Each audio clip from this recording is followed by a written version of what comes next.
What is up, everyone? Phil here, and welcome to KOGaming for my review of Horizon Zero Dawn, the PlayStation 4 exclusive game that everyone's been buzzing about for the past week or so.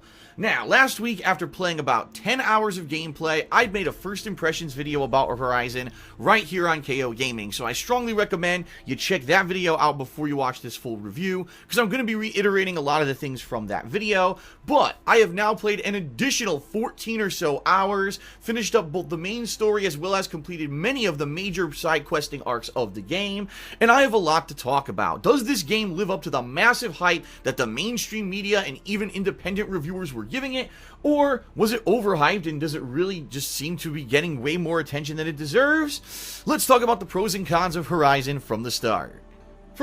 Now, the actual combat and or gameplay of Horizon seems to be a unique mishmash of elements taken from other successful game franchises. For example, the combat is primarily bow and arrow based, and although you'll get a variety of other weapons like rope casters and traps and things that you'll use over the course of the game, your primary method of dealing damage in self-defense is using a bow and arrow. This is very similar to the gameplay of the Tomb Raider reboots of previous years, as well as Far Cry Primal, where when you're drawing your bow, all of a sudden the game slows down at almost bullet time so that you have the opportunity to get a precise shot on the weakness of an enemy. I also draw those weaknesses of the enemy to a very similar thing from, say, Lost Planet, shoot the big glowy parts for massive damage. It does feel like you're playing other games that have kind of been taped together when it comes to the combat. Now, there's also melee combat, but it's nothing to write home about. You've got a couple light attacks and heavy attacks. For the most part, the light attacks are almost worthless. You need to hit something with a heavy attack or get it from behind with stealth, and then you can land a few more hits. However, there's no formal targeting system in the game a la Dark Souls or Neo or any other games recently, so it's very easy to try to be hitting a certain enemy, and if there's others around, you're going to start whiffing and missing, and next thing you know, you get shot from behind and killed. It's kind of frustrating, and the melee combat is certainly nothing to write home about. Now, outside of the combat, there's also some exploration and investigation gameplay mechanics, again drawing a parallel to Witcher 3, where all of a sudden you're going to be using this device that you find in a cave.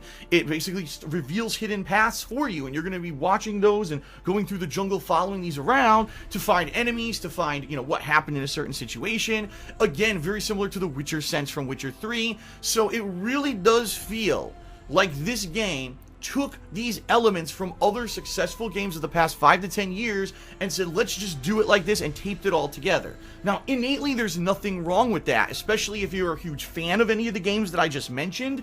You're probably going to like seeing a game that takes the best elements and puts them together in a refined way.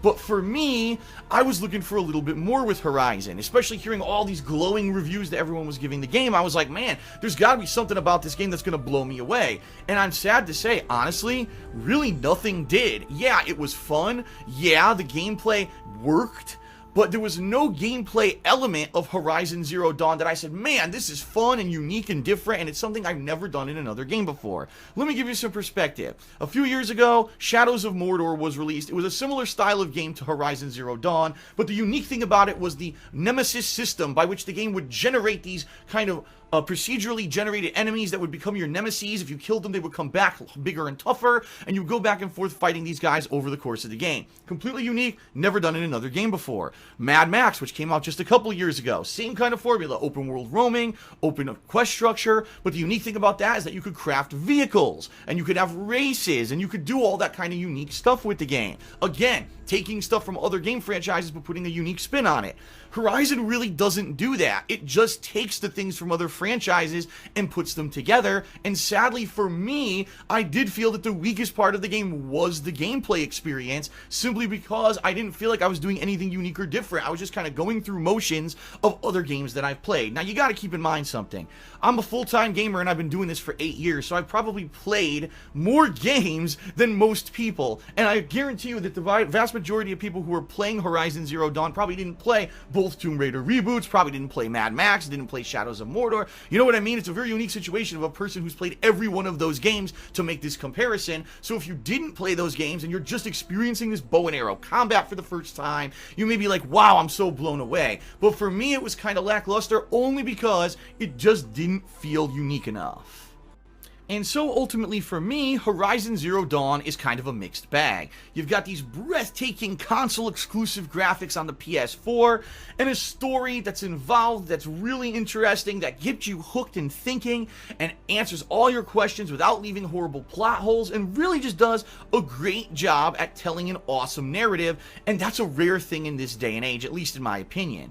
Pair that in with some side content that's quite meaningful and good, with unique characters and plot lines you would have missed out on if you didn't do it, also paired with side content that's absolutely there just for padding's sake and doesn't absolutely need to be in the game at all and is just a time waster. And of course, pair that with gameplay that's kind of been here, done that, especially if you've played any of the big major titles that I mentioned in this review already, and it doesn't really do anything unique. And that's kind of why I've had a tough time reviewing this game. How do you give a score to a game that you really liked certain aspects of but didn't necessarily enjoy other aspects of? Ultimately, it is tough because the game is definitely functional. And in particular, if you're a person who did not play the Tomb Raider reboots, did not play Far Cry Primal, didn't play Witcher 3, you may really love this game. And I hate to say it, I think the people who reviewed this game incredibly highly were probably people in that boat and didn't realize that this game lifted a lot of its best gameplay elements straight from those franchises. But for me, being a person who plays so many games, I can see this, and I'm sorry, I just can't give a game like this a pass and say, oh, 10 out of 10 game of the year, when in reality I know that it didn't really do anything too crazy or unique. So ultimately, with all factors considered, I give Horizon Zero Dawn an 8.25 out of 10. If it had done something unique and different, if it had actually improved upon those gameplay elements that it lifted, I probably would have given it a 9 or higher, and it would have been a major Game of the Year contender. As is, it's still a pretty damned good game, and again, if you didn't play any of the major titles I mentioned in this review, and you only own a PS4 and you're looking for a great console exclusive, this is definitely nothing to skip. It's a must-play for someone who is looking for a really interesting experience that's going to have a ton of content. But if you are like me, don't expect anything that's going to blow you away, because you're really not going to find it, at least in the gameplay, but you will find it in the story and graphics of Horizon.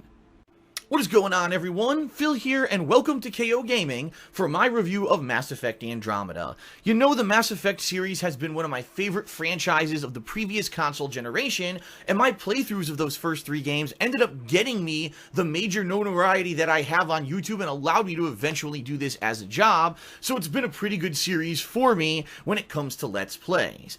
When it was announced 2 years ago that Mass Effect Andromeda would be continuing on with the franchise, but taking on new characters in a new part of the universe, although you would have some familiar faces in regards to the races and such, you would basically have a brand new cast that you would be following, I thought, wow, this is a great idea. In particular, after the very negative reception that the ending of Mass Effect 3 got, this is a good way to kind of reboot the series and allow everyone to continue on with a franchise that they really enjoyed and a lot of people hold close to their hearts.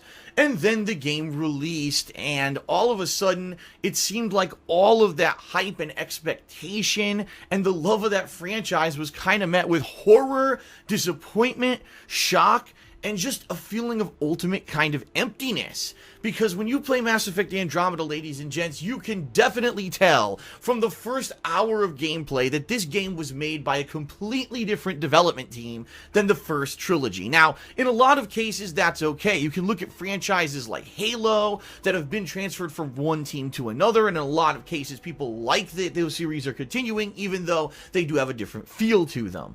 But the things that I'm talking about aren't necessarily design change choices, but more just polish, refinement, animations. I mean, it's pretty bad when you have a new game that comes out to continue a series and the animations of the characters' faces aren't even as good as those of the original trilogy that was some 10 years ago.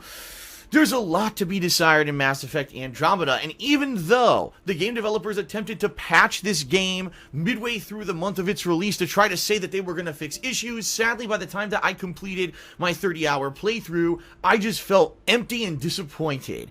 In this review, I'm going to outline some of the things that are different from Mass Effect Andromeda and the original trilogy. Some are good, some are bad. I'm going to tell you about some of my biggest disappointments and ultimately whether or not this is a game you should check out, in particular if you're already a fan of the franchise and are wondering if it's worth your time.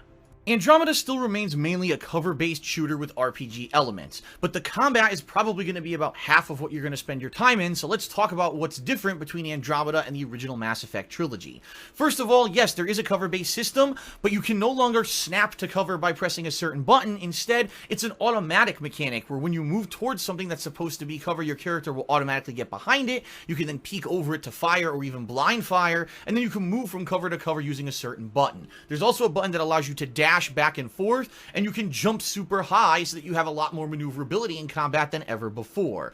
However, ultimately I find that this new system kind of falls short, mostly because the automatic cover-based system is wonky. It doesn't always work the way that you intend. Sometimes you want to get behind cover and you can't. You just won't get behind it for some reason. Like, get back there, god damn it. And they won't do it. Sometimes you'll think something's cover and it ends up not being good enough for cover, and you end up getting your shield shot apart before you even get a single shot off.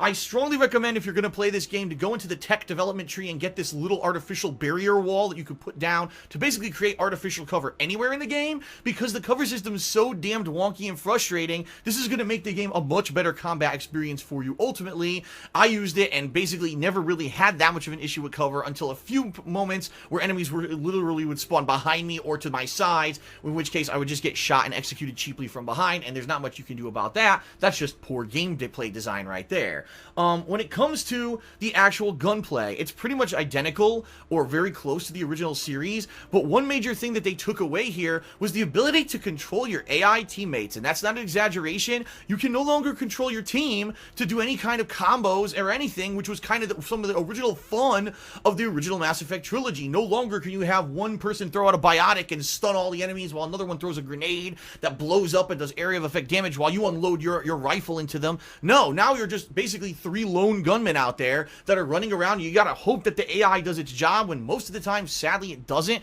I've had times when my AI-controlled teammates were just firing into walls or waiting to use their big abilities and then walking behind cover and trying to use it and missing completely. It really is sad that the AI is so bad in this game and that you cannot do combos anymore. You can kind of direct them where to go and point to different objectives or tell them to focus on an enemy, but ultimately, that big control that you felt you had in the original trilogy is gone, and that's just a really odd design choice. Now, the other major thing about combat that's different is that you have the ability to develop many different weapons in the game through a crafting system. So instead of just relying on finding a weapon on the ground, you can actually find blueprints or get different research documents and or resources throughout the game that you can use to develop various different sniper rifles, shotguns, assault rifles, and handguns that have different capabilities. For example, maybe one will use your shields, but it has double damage. Maybe one has big penetration. I've had one that actually had unlimited ammo, but you had to wait a little bit for it to regenerate. So it has that little bit of variation, and ultimately, if you're into the gunplay so much, you want to develop the best weapon, you will find some overpowered things in the game, like automatic shotguns, but for the most part, it ends up feeling like really generic third-person shooter fare, and removing the ability to do those combo abilities with your teammates seems to take away that one unique thing about the Mass Effect combat that felt interesting and different. I don't know what the hell they were thinking. But for many, it's really not about the combat when it comes to the Mass Effect franchise, but more about the exploration and space mechanic that makes it an interesting game franchise. So how is that fair in Andromeda? Well, unlike other Mass Effect games, after your 2 or so hour intro, you're going to be able to go out and explore many different planets in the galaxy. It starts off with 3 main ones, of which you can explore in any order, and they vary greatly. One is kind of a ice planet, one is more of kind of a desert-like planet, one is a jungle, and as you go to these planets and you explore, you're going to be able to find different NPCs that are going to be asking you to do different chores, like, oh, please go find this item that I lost, please go find out what happened to these people that are missing. And ultimately, sadly, it feels a lot like many other open world games as of late, where it's just a bunch of kind of generic grinding style gameplay that doesn't necessarily add to the plot or anything significant in the game. It's just meant there to be busy work so that they can say that they tacked on more hours of gameplay to the total playtime of the game, even though it's really not necessary for you to do. Ultimately, all the planets in Mass Effect Andromeda end up feeling empty, because the vast majority of them is empty space where you're going to be driving in your vehicle, the Nomad, which is very reminiscent to the vehicle, the Mako, from the original Mass Effect game. You're going to eventually run into some outposts where you may fight some generic enemies or whatever, but for the most part, you're really just driving around doing quick objectives here and there, and then you're driving back across the map again. One of the weirdest things about the open world exploration is that there's certain areas that allow you to solve Sudoku puzzles in order to progress and unlock the puzzle or mystery of that area, which just baffles my mind that they literally couldn't invent their own puzzle system. They had to steal one that was blatantly already existed for this game. If that doesn't kind of show you the breadth of experience of this game development team, I really don't know what does. But ultimately, even though they added all of this open world exploration to Mass Effect Andromeda, it ends up feeling very shallow and very empty. There's so many side missions, you don't know which ones are eventually going to lead to something that's worthwhile, or something that ultimately is going to feel like you ended up wasting a ton of time doing. And in fact, that's what happened to me when I first started exploring the planets and I got to the ice planet. I did the vast majority of side content, only to find out that about 80% of it was completely unnecessary, didn't give me anything significant to advance my party or my characters, didn't really add to the story. It was just me doing busy work on this planet that I could have completely skipped over and missed nothing. And that's the sad thing about Mass Effect Andromeda. You'll probably hear people out there saying, oh, this game's 60 to 80 hours long, but in reality, the only meaningful content in the game would add up to maybe around 20 hours, and the rest of it is all just boring, grinding crap that's found in many other open world games of the modern era. This kind of sucks. A lot of days, it's quantity over quality, and I don't agree with that. If you just make a game that has a good cast, a main plot that you're going to enjoy, and maybe some side missions like the original Mass Effect trilogy, you don't need to have all this padding and all this grinding, but that's not what they were going for with Andromeda, and that's one of the major disappointments. So what about the story of Mass Effect Andromeda then? Does that make up for the grinding open world content that sucks and the combat that's underwhelming? Well, the main plot of the game can be beaten in around 8 to 10 hours. If you just focus on those main priority missions and ignore everything else, it pretty much can be run right through without much difficulty at all. And the story is very reminiscent to that of Mass Effect 2. I won't tell you how because I obviously don't want to spoil the plot line, but you will be running into many different comrades who you'll recruit to your team. And yes, you'll have different situations and plot mysteries and things that'll be answered by the end of the game. And yes, of course, there's a cliffhanger ending because they want to try to make a sequel. All of this is to be expected from the Mass Effect franchise. But one of the things that's pretty disappointing is that you only encounter one new friendly race and one new enemy race. And that's it. There's only 2 new races in Mass Effect Andromeda, and for a series that's supposed to be rebooting in a new part of the galaxy to only run into 2 different new kinds of aliens is kind of unexpected and kind of disappointing. I thought, hey, we're in a whole new area, we'll run into tons of new stuff, and in reality, you don't actually do that. Now, what about your crew? One of the main focuses of the Mass Effect franchise are the loyalty missions that allow them to become friendly with you and unlock better abilities, and of course the ability to romance certain crew members as well. Well, all of that is present in Mass Effect Andromeda, although I do have to say sadly that a lot of these loyalty missions again aren't very interesting. Oh, go to a certain base and save a family member that's been kidnapped. Oh, go to a certain base and save a contact that's in trouble. Oh, go to a certain base and... You see my point? It's all kind of the same deal. While in the previous Mass Effect games, the loyalty missions were varied. In this game, they're almost all identical. And that's a really sad thing that they couldn't really get out of that kind of boxed-in formula. And it honestly just feels like busy work in order to unlock the best ability rather than like you're actually getting better camaraderie with your crew.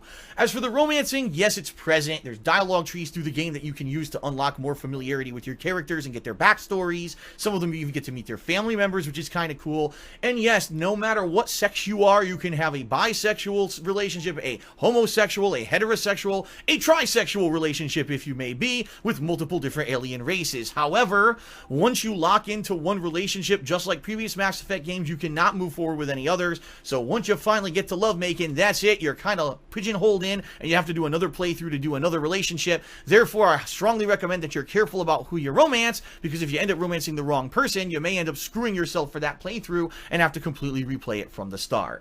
Ultimately, the plot and the missions with the characters, the loyalty and the romancing, it's there. It's not bad. I actually thought they could have done way worse with the main plot and this kind of stuff with the characters, which is why I made it a point to actually complete it before I finished the game. But ultimately, I do think that the other games, in particular Mass Effect 2, by far did the plotline and the loyalty missions much better than this game. And again, when you're rebooting a franchise, you're trying to do better than the original trilogy. This came up short, and that's a disappointment as well.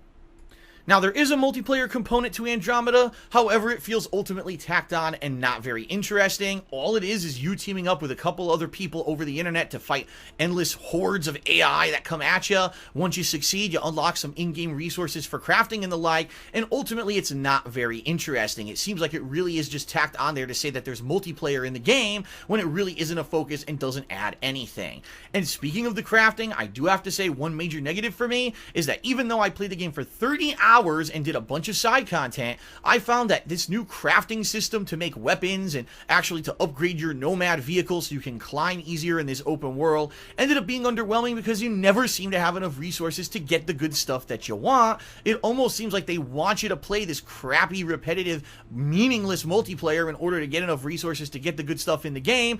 I didn't do so. I only played it twice. Once it crashed after 45 seconds, and the next time I was so bored I quit halfway through the match, and I never played it again. So ultimately, the multiplayer is completely superfluous to the game, doesn't need to be there, and doesn't even really need to be spoken about in the review.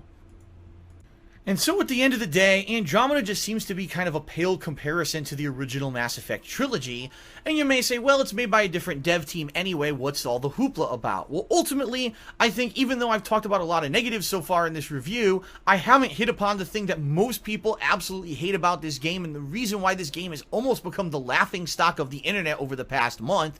It's one of the most unpolished gameplay experiences I think I've ever seen.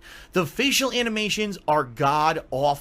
I mean, way worse than the original Mass Effect trilogy. A lot of these characters, their facial features don't even move when they talk. Their eyeballs look like they're staring into space or they're bugging out. They don't look human. They look freakishly deformed or weird. There's really no one in the game that's good looking in that regard. At least there were a few good looking characters in the previous Mass Effect games. I don't know what happened in this one. A lot of characters just seem like their faces are completely paralyzed, like they had a freaking stroke or something. It's bizarre to say the least, and even after EA tried to patch this game and say that, oh, it's fixed, it really wasn't. It still looks really bad. It's jarring during a cutscene when you're trying to stare at someone's face and it looks like a poor animatronic from like the It's a Small World ride at Disneyland rather than a human who's trying to talk to you. I don't get what happened there, and still there's been no real explanation as to why the facial animations are so bad. But there's also the fact that this game is chock full of bugs. I'm talking characters launching into the sky like Superman, characters being sucked through walls, massive audio glitches like your character talking like he's wearing a helmet when he's not. It's just jarring because there was some sessions where I would only play for 2 to 3 hours, and I would have a span of an hour of crazy ass glitches back to back to back to back, just leading to everyone watching along with me on the stream kind of laughing hysterically saying, is this seriously a AAA game release and am I supposed to take this seriously? And listen, not to say that previous installments of Mass Effect didn't have bugs. The original trilogy did. In fact, Mass Effect 1 was a buggy mess where there were a few game-breaking glitches that could make you replay upwards of an hour of gameplay if they happened.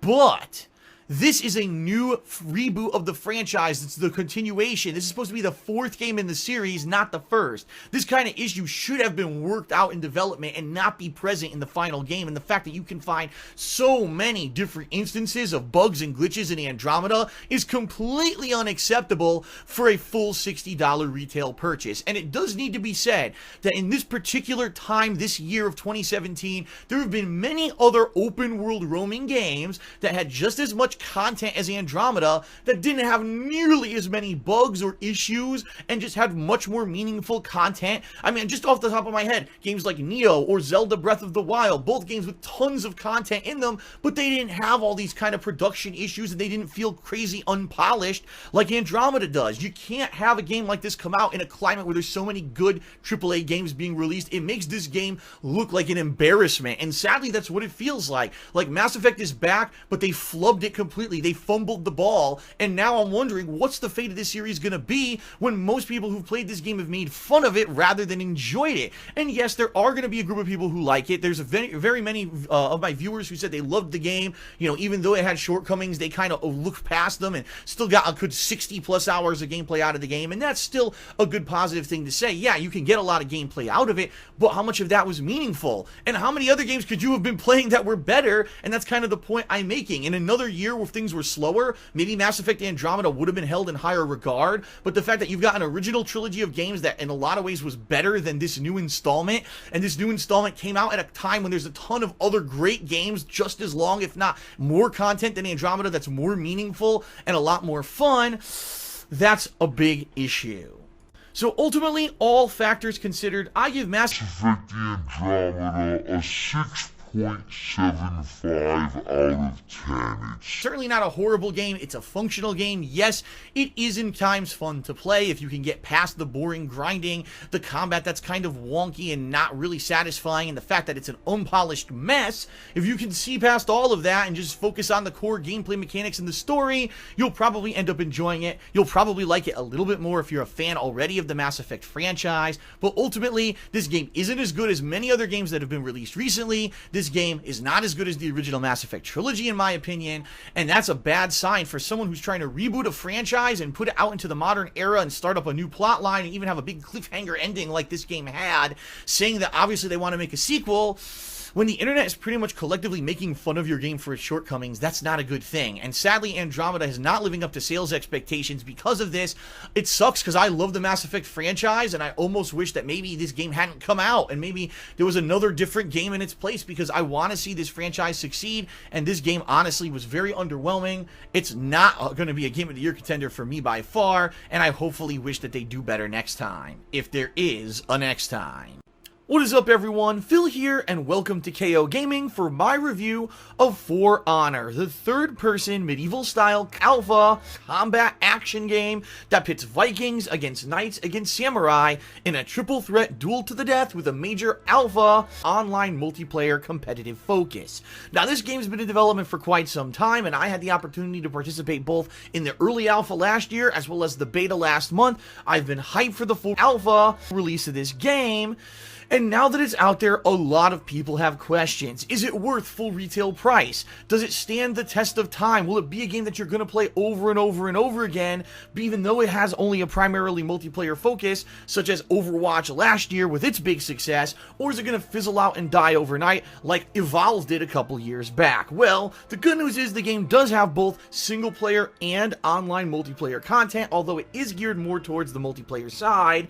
I'm going to outline both the pros and cons of this game in this review, but I have to say up front, overall, with all the anticipation and all of the things that we were led to kind of believe about the game and the initial impressions I had from the beta and the alpha, sadly, I don't think it really has lived up to the hype or the expectations that we had for it, due to a handful of very critically badly chosen design flaws by the development team. Let's take a look at For Honor.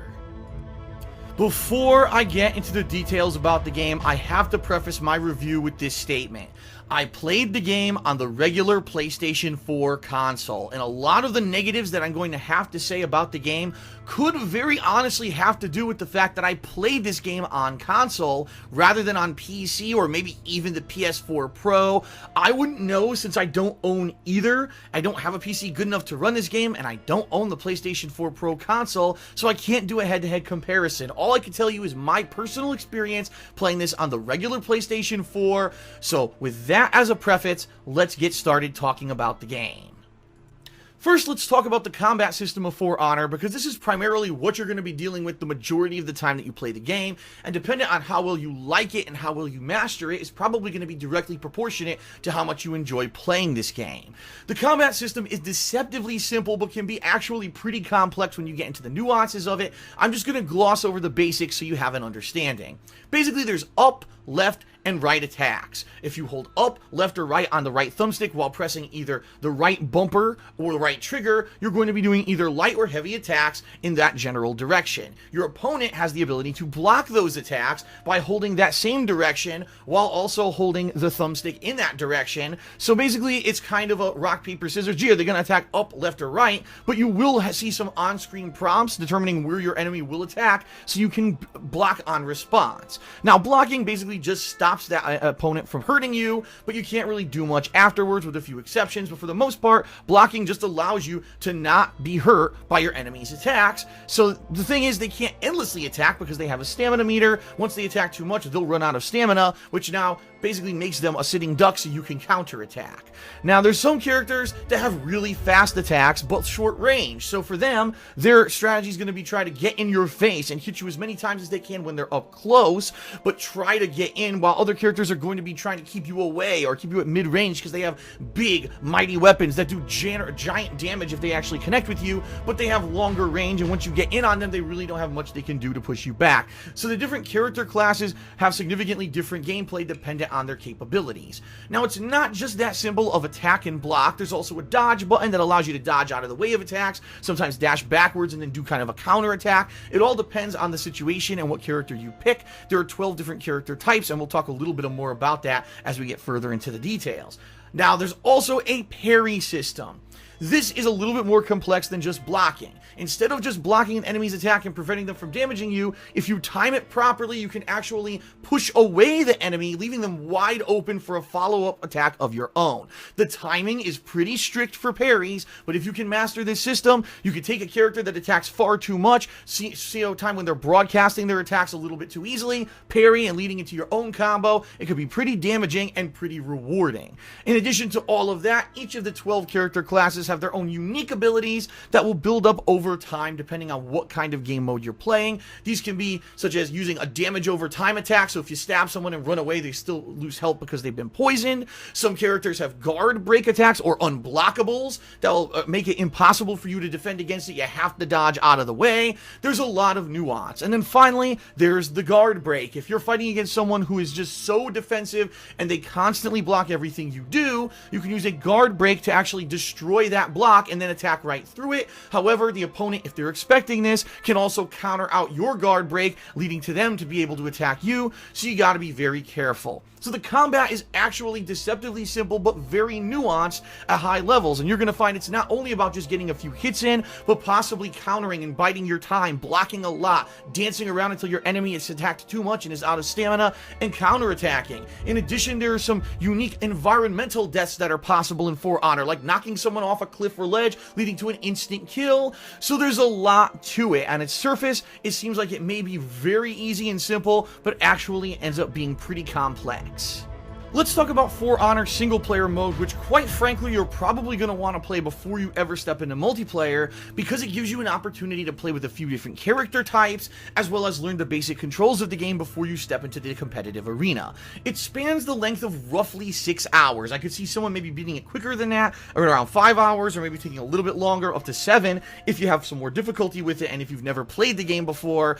And it's pretty interesting. It's a basic story of how this one warlord woman is tearing up this medieval landscape with chaos. She's just pitting civilization against civilization for pretty much no reason besides being a warmonger. And so it takes a while, but as you play as the knights and then the Vikings and then finally the samurai, you kind of wake up and realize, gee, maybe it's not a good idea for us to all be at each other's throats constantly, and you try to put an end to the bloodshed by taking out this Apollyon kind of monarch at the end of the game. It's an incredibly simple formula. If you don't play it, you're not really missing anything, but it definitely makes sense to do so because you get to learn the basics, and also you get to see some of the epic kind of semi-boss fights and how cool it can be when you're going mano a mano with one particular character and you're parrying and you're blocking. It really can be a pretty cool thing. Is the campaign of For Honor anything to write home about? Not really. And quite honestly, could the game have been sold at full retail price without it? Sure. But it's nice to know that the game developer went the extra mile and put it in there. So many people this day and age don't like just buying a game just for the online play. They want some kind of an offline component. And even though this isn't anything amazingly complex, it's not going to blow your mind, it is pretty cool that it's in there. If anything, my only major criticism of the campaign is that it doesn't allow you to play all of the 12 unlockable characters in the game. In fact, sometimes, for particular in the Viking era, you only get to play as like 2 of the classes, which is very disappointing. Why don't I get to play as all 4 characters of each civilization Compilation in the campaign, it kind of sucks because it means that some characters you're going to get a little bit of a head start and figure out how to play with them before you go online, while others you have to totally figure out online on your own because there was no opportunity to play them single player, and that's a little bit disappointing. But outside of that fact, it's nice that it's in there and it stands, as a little bit of a quality added to the game rather than not having any single player at all. But of course, the meat of the game is rooted in the multiplayer, which has several different game modes for you to play. Let's outline the different types right now. First of all, there's Duel, which is a 1 versus 1 duel. It's just you against one other person. Usually it's a best of 5 series, so whoever gets the first to 3 kills is the winner. This is really going to show off your skills and how much you've learned the combat engine, because there's minimal bullshit. There's no one else there to mess around with you. There's no other interference. It's just mano-a-mano duels, and it's pretty cool. Then you've got Brawl. This is Duel with a spin. It's you and a partner dueling against someone else and a partner. So what could happen here is one person ends up killing off the person that they're dueling with first, runs over to the other side of the map and attempts to help their partner, now with a 2-on-1 handicap situation. Or another situation could be that you decide, I'm just going to run to turn tail from the guy I'm supposed to fight and immediately run to the other side of the map to try to help my partner. It's kind of unique and chaotic, but it's also kind of fun. In addition to that, you can revive your partner once they've been killed. So maybe you kill one person, you're fighting another, you fend them off, you run away and you go revive your partner. Now you created a 2-on-1 handicap situation and a higher chance to win. So it's pretty unique and different with the 2v2 battles. But I think really the core gameplay of the game and what they're intending you to play the most are the 4 versus 4 modes, of which there are 3. First, you've got Deathmatch. Deathmatch consists of 2 kind of types. There's a skirmish and there is a elimination. The skirmish maps have 4 versus 4 gameplay, but also feature AI controlled characters such as little grunts as well as lieutenants that are constantly spawning all around the map, and it's your job not only to kill out the human controlled opponents on the other team, but also to be killing off these lieutenants and the little grunts and earning points all the way along the way. Once you earn a certain point total, the other team has one final chance of spawns in order to try to take you out, and if they can't take out the entire enemy team, it's pretty much game over. If they do take out the entire enemy team, it's kind of like a second wind, and now both teams are kind of put into a sudden death situation. Skirmish is okay, but ultimately I think it is a little bit too chaotic. There's too many characters on the screen at once. It's hard to focus in on combat on only 1 or 2 people because you constantly have not only 4 human controlled opponents, but all these AI guys constantly running at you. And most people who played the game competitively in these first few days kind of agreed that it's the worst mode simply because it is far too chaotic to really control. Most people are either vying for the elimination because that's straight 4-on-4, or the Dominion, so let's talk about those modes. So think of elimination mode as kind of a larger scale brawl. Instead of 2v2, it's now 4 versus 4 duels, and this is kind of like the standard team deathmatch or elimination style gameplay of any other competitive online game out there today. 4 versus 4 set in an epic duel to try to kill each other off. If someone gets killed, their teammates can revive them within a certain period of time. It's up to you whether you want to go one-on-one with an opponent from the enemy team right away, or if you maybe want to hoof it and try to run over to one of your teammates, leading to 2v2, 3v3, or even 4v4 battles, or maybe if someone dies quickly, it could lead to a handicap situation. Ideally in this mode, this is the one where you're going to want to try to kill your opponent with a heavy style attack, because if you do, you have a chance to do what's called an execution, which is a pretty gory and brutal death animation where usually you behead the opponent, and it means that they cannot be revived by the enemy team, making it an instant kill that counts for your total, and you don't have to worry about the enemy running over and reviving them and screwing up everything with your game plan.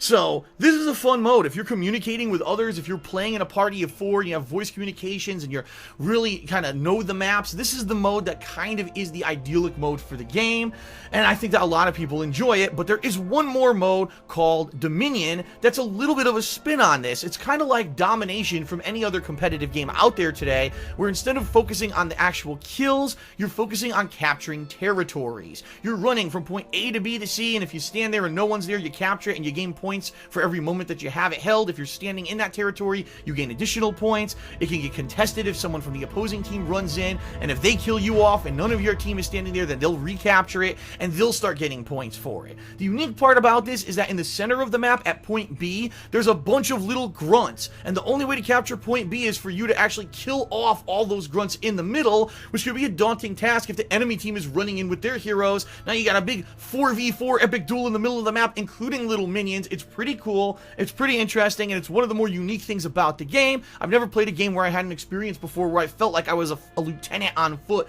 commanding these little troops and or wiping out other little troops. It's pretty unique and different. So, Dominion focused around capturing the territories, while the actual elimination mode is more about just the kills. As you can say, it's team deathmatch versus domination. It's a variation on game modes that exist in other competitive games, and it's cool that they're both in there. And so, I've pretty much just described the entirety of For Honor. There are some variations. There's a mini game where you can actually deploy your units and earn different kinds of equipment. Equipment is earned when you play these different matches, and the equipment that you have you can equip to your character, and that allows characters to have different stats that improve over time. So you can either have maybe more damage per hit, or maybe more stamina regeneration, or maybe, you know, you'll have more defensive capabilities depending on what equipment you randomly earn by playing the game more and more online. Yes, you can level up your character and do prestige levels like Call of Duty. All of that's included. There are the 12 character types, and there's a lot of variation in how they play, but there are only 12 of them, and that's it for now. So there's a 1v1, a 2v2, two different 4v4 modes, and that's it. That's really the entirety of the gameplay that they expect you to be playing over and over and over in For Honor. Now you might say, yeah, but take a look at Overwatch last year. That game also had very limited game modes, very limited cast of characters, and people are still playing it like crazy to this day. Could For Honor be a game like that? To which I say, yes, if you love this kind of style of gameplay, if you're really into medieval style stuff. I mean, the graphics here also add to it because the graphics are quite outstanding for the game. I'd say the music is kind of a negative because the music in the game is almost non-existent. You'll every once in a while hear like an orchestral soundtrack, but for the most part there's silence, and every once in a while when you finally hear music play, it seems more random than anything else, so I don't think that that really adds anything to it. But ultimately, after you've played this game for maybe about 4 to 5 hours, you're probably going to either tried out every class by now, or you'll have played every game mode ad nauseum, and you've basically seen everything that there is to do with the game. So now you're going to want to get into the nuances of the game. I want to learn the nuances of the combat system, and I want to get good at this combat system to make it competitive, and that's going to be the drive that makes me want to keep playing the game, right? Sadly, I feel the development team for For Honor made a few critical design flaws that make this game not really hold up to other competitive games of the like in the modern era, so allow me to talk a little bit about that right now. For me, there are 3 critical components that make a game competitive in the long run. First of all, you need to be able to react to things that happen in the match. It can't just be mindless mashing. It can't be just using a cheesy, repetitive pattern over and over. It has to be a game that if you see things happen on the screen, you can react to it, and you can change the entire momentum of the match dependent on your actual gameplay and reactions, and so that has to be able to take place. Number 2, there has to be consistency. And what I mean by that is when you play the game, you need to have a consistent experience every time you play it. Not one time you play it and you have one kind of an experience, and another time you can't do any of the things you did in that previous match because it's a different situation. There's a lot of factors that can lead to this, but primarily the biggest one is internet connection, and we're going to talk about that in a moment. And then finally, the third and a very important factor when it comes to getting a game that's competitive: it has to be fair, and it has to be balanced. When you play the game, you can't have it feel like for some reason there's particular classes or characters that are way overpowered compared to others. There has to be a chance, even if there is a mismatch, of every type of character to be able to kill another type of character. There shouldn't be one character that has one innate advantage over everyone. And that is also something that's going to come into play in these discussions. So first of all, let's talk about the first one, being able to react to things when you play online. I'll be honest with everyone. When I was playing this game in the alpha and the beta, I felt like the online connections were kind of okay. Sometimes they were more wonky than anything else. It seems like some matches you get a really great connection, and I was able to block and parry and do everything properly, while in other matches it just felt like a slug where I would try to do things and my inputs wouldn't come out with any kind of relative quickness, and it was kind of annoying. I was really hoping this would be sorted out for the final version of the game. Well, ladies and gentlemen, come to find out that sadly, this game has peer-to-peer connections only for online play.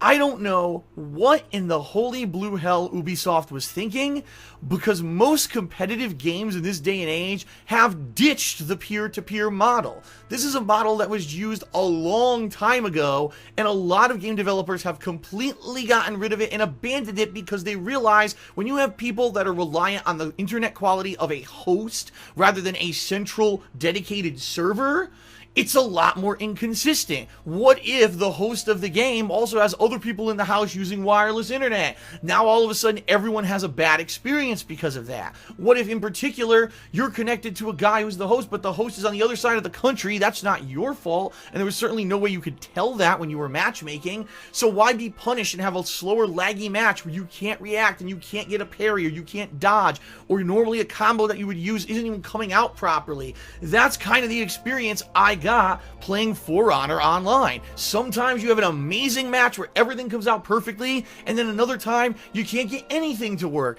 And I don't understand what on earth possessed the game developers to use this peer-to-peer connection. Now listen, I'm sure there's going to be someone who's going to come out and say, oh, peer-to-peer is not that bad, and there's still games that use it successfully. Okay, fine, but what I can tell you is this, from my personal experience, For Honor does not use it successfully. You cannot have any kind of consistency in a match online because sometimes you're going to have a better connection than another time. Rather than everyone being attached to this one central dedicated server, and then maybe, you all have the same kind of connection, you'll have people who have wonkier connections. I saw people who were jittering about. In some matches, actually the frame rate kind of jitters out and characters teleport. It's just a mess. And then in addition, with peer-to-peer, if the host drops from the game, the entire game freezes up until someone else is turned into the host. So the entire game, you may be in a heated battle, and all of a sudden the whole thing has to freeze and dim and then reload, and it completely breaks the immersion of the game and gets you out of your groove, especially if you were right there in the heat of the moment in this heated battle. It's one of the worst possible things you could have happen. It gives you crazy-ass blue balls, and then you jump back in and you're not ready, and it just doesn't make any sense. Peer-to-peer does not work for online competitive games anymore, and shame on Ubisoft for using it in this game. So another major factor, being actually able to react to things going on in the game, is also hampered by one of the major problems I have with For Honor as a console game. It only runs at 30 frames per second, and barely that on the normal PS4. And what I mean by that is when you're playing both in the offline and online modes, it stays at 30 frames per second. When you run into the thick of things and there's a bunch of little kind of minions around you, sometimes it could actually dip even further than that. And as I've already mentioned, because of the wonky peer-to-peer connection, sometimes you can even have further frame drops. How on earth are you supposed to reactionarily block an attack that could 1 to 2 hit kill you in the case of the bigger characters like the Viking, when you have this inconsistency and this just wonkiness when it comes to the frame rate of the game? I'm sorry, but in 2017, and we have to stop putting up with this bullshit from game developers where they think that, oh, well, it's well enough. No, it's not. If you want us to buy your game and play it competitively and continue to play it, you need to give us an experience that's worth it. Why is it that some games can run at full, fluid, beautiful 60 frames per second while others can't do it? It doesn't make sense. It's a major failure of game development if one of your major competitors can pump out a beautiful looking game at full 60 frames and you can't do that. In addition, For Honor is not some giant world, it's little limited maps. It's unacceptable that they couldn't have this game run at higher than 30 frames per second. To make matters even worse, I've been told that people who own the PC version of the game and have a good enough computer to do it can play this game at a full 60 frames. So it's a case of inconsistency across the platforms. If you bought this on PC, you're going to have a far better experience playing it because of the higher frame rate. You'll be able to more easily react to things you're seeing on screen because you're having double the frames of animation to do so. That's bullshit. If you're going to charge me full price for a game, no matter what I buy it for, you better damn well give me an equivalent experience, not a nerfed experience because you couldn't do a good enough job to develop your game for the console. If that's the case and you just can't get For Honor to run at 60 frames per second on console like you can on PC, then don't release it for console, because you're selling us an inferior version. And it's utter bullshit that I'm trying to parry and I'm trying to block and dodge on reaction, and half the time I know I'm doing it in time on my controller, but it doesn't happen or translate in the game because the frame rate is so fucking low. It's unacceptable, it's disrespectful to the customer. We should all get the same version of the game, and they did a terrible fucking job of making a competitive game viable on a perfectly good console, able of running other games at full 60 frames. And now finally, the third piece of the total cake of shit that makes this game not a very good online competitive game. There is a part of the game called Revenge that I completely and utterly disagree with. This is a game mechanic that's been blatantly lifted from many other competitive games in the past. It didn't work in those, and it doesn't work here either, and I gotta call Ubisoft out for their bullshit because it's obvious they didn't know what they were doing. So what is Revenge? What happens is during the course of online gameplay of For Honor, you're gonna get hit, whether you actually get struck and you bleed, or if you block an enemy attack or you parry an enemy attack, you're going to be building up what's called Revenge Meter. Now, depending on what class you pick, some characters actually build up Revenge Meters more through, say, blocking than actually getting hit, or vice versa. For the most part, you build up Revenge Meter by being defensive. Once your Revenge Meter is full, you can press the button and your character creates this giant explosion around them that knocks everyone back. Your character immediately gets super armor, which means if you hit them, they take reduced damage. They're basically like a walking tank. They do increased damage during this period of time. It basically makes them a one-man killing machine. And it's fucking bullshit, because what Revenge is, in all real kind of explanation here from a competitive standpoint, it's a crutch for bad players. If someone was not playing effectively and not using the game mechanics to block properly and parry properly or dodge or use the actual kind of strengths and weaknesses of their character to win in a fight, oh, well, I'll just block a ton and then I'll just blow you out with Revenge and I'll mash buttons and hopefully blow through everything you're doing so that I can do a ton of damage to you. It's bullshit. It's a game mechanic used in other games in the past, like Marvel vs. Capcom 3, where it was called X Factor. It didn't work there. In fact, it completely ruined that game to the point where in competitive circles, people panned the game because at any one moment you could be totally being dominated. Oh, activate X Factor, and now immediately you get one lucky hit in and you completely win the match because of it. It's the same exact thing here. There's absolutely no reason for a game mechanic like this to be in For Honor. It's a crutch for bad players, and all it does is piss people off. Why is it that I'm in your face and I'm stabbing the living hell out of you and you're about to die because I outplayed you? Oh, now you blow me away with this stupid effect of the Revenge. Oh, you get one lucky hit in and now I'm dead? Get the hell out of here. If anything, that's going to frustrate the living hell out of people who take time to learn the game. And of course, in the long run, people will say, well, it's not that big of a deal because we can find ways around it. But the fact that it's in the game shows that people who made it didn't know what the hell they were doing. And now the final point, and this one actually takes the whole cake of the reason why I really don't like For Honor Online, is the online loot system, where you earn loot every match that you play, and you can equip this loot to your character in order to either buff them or make certain things better.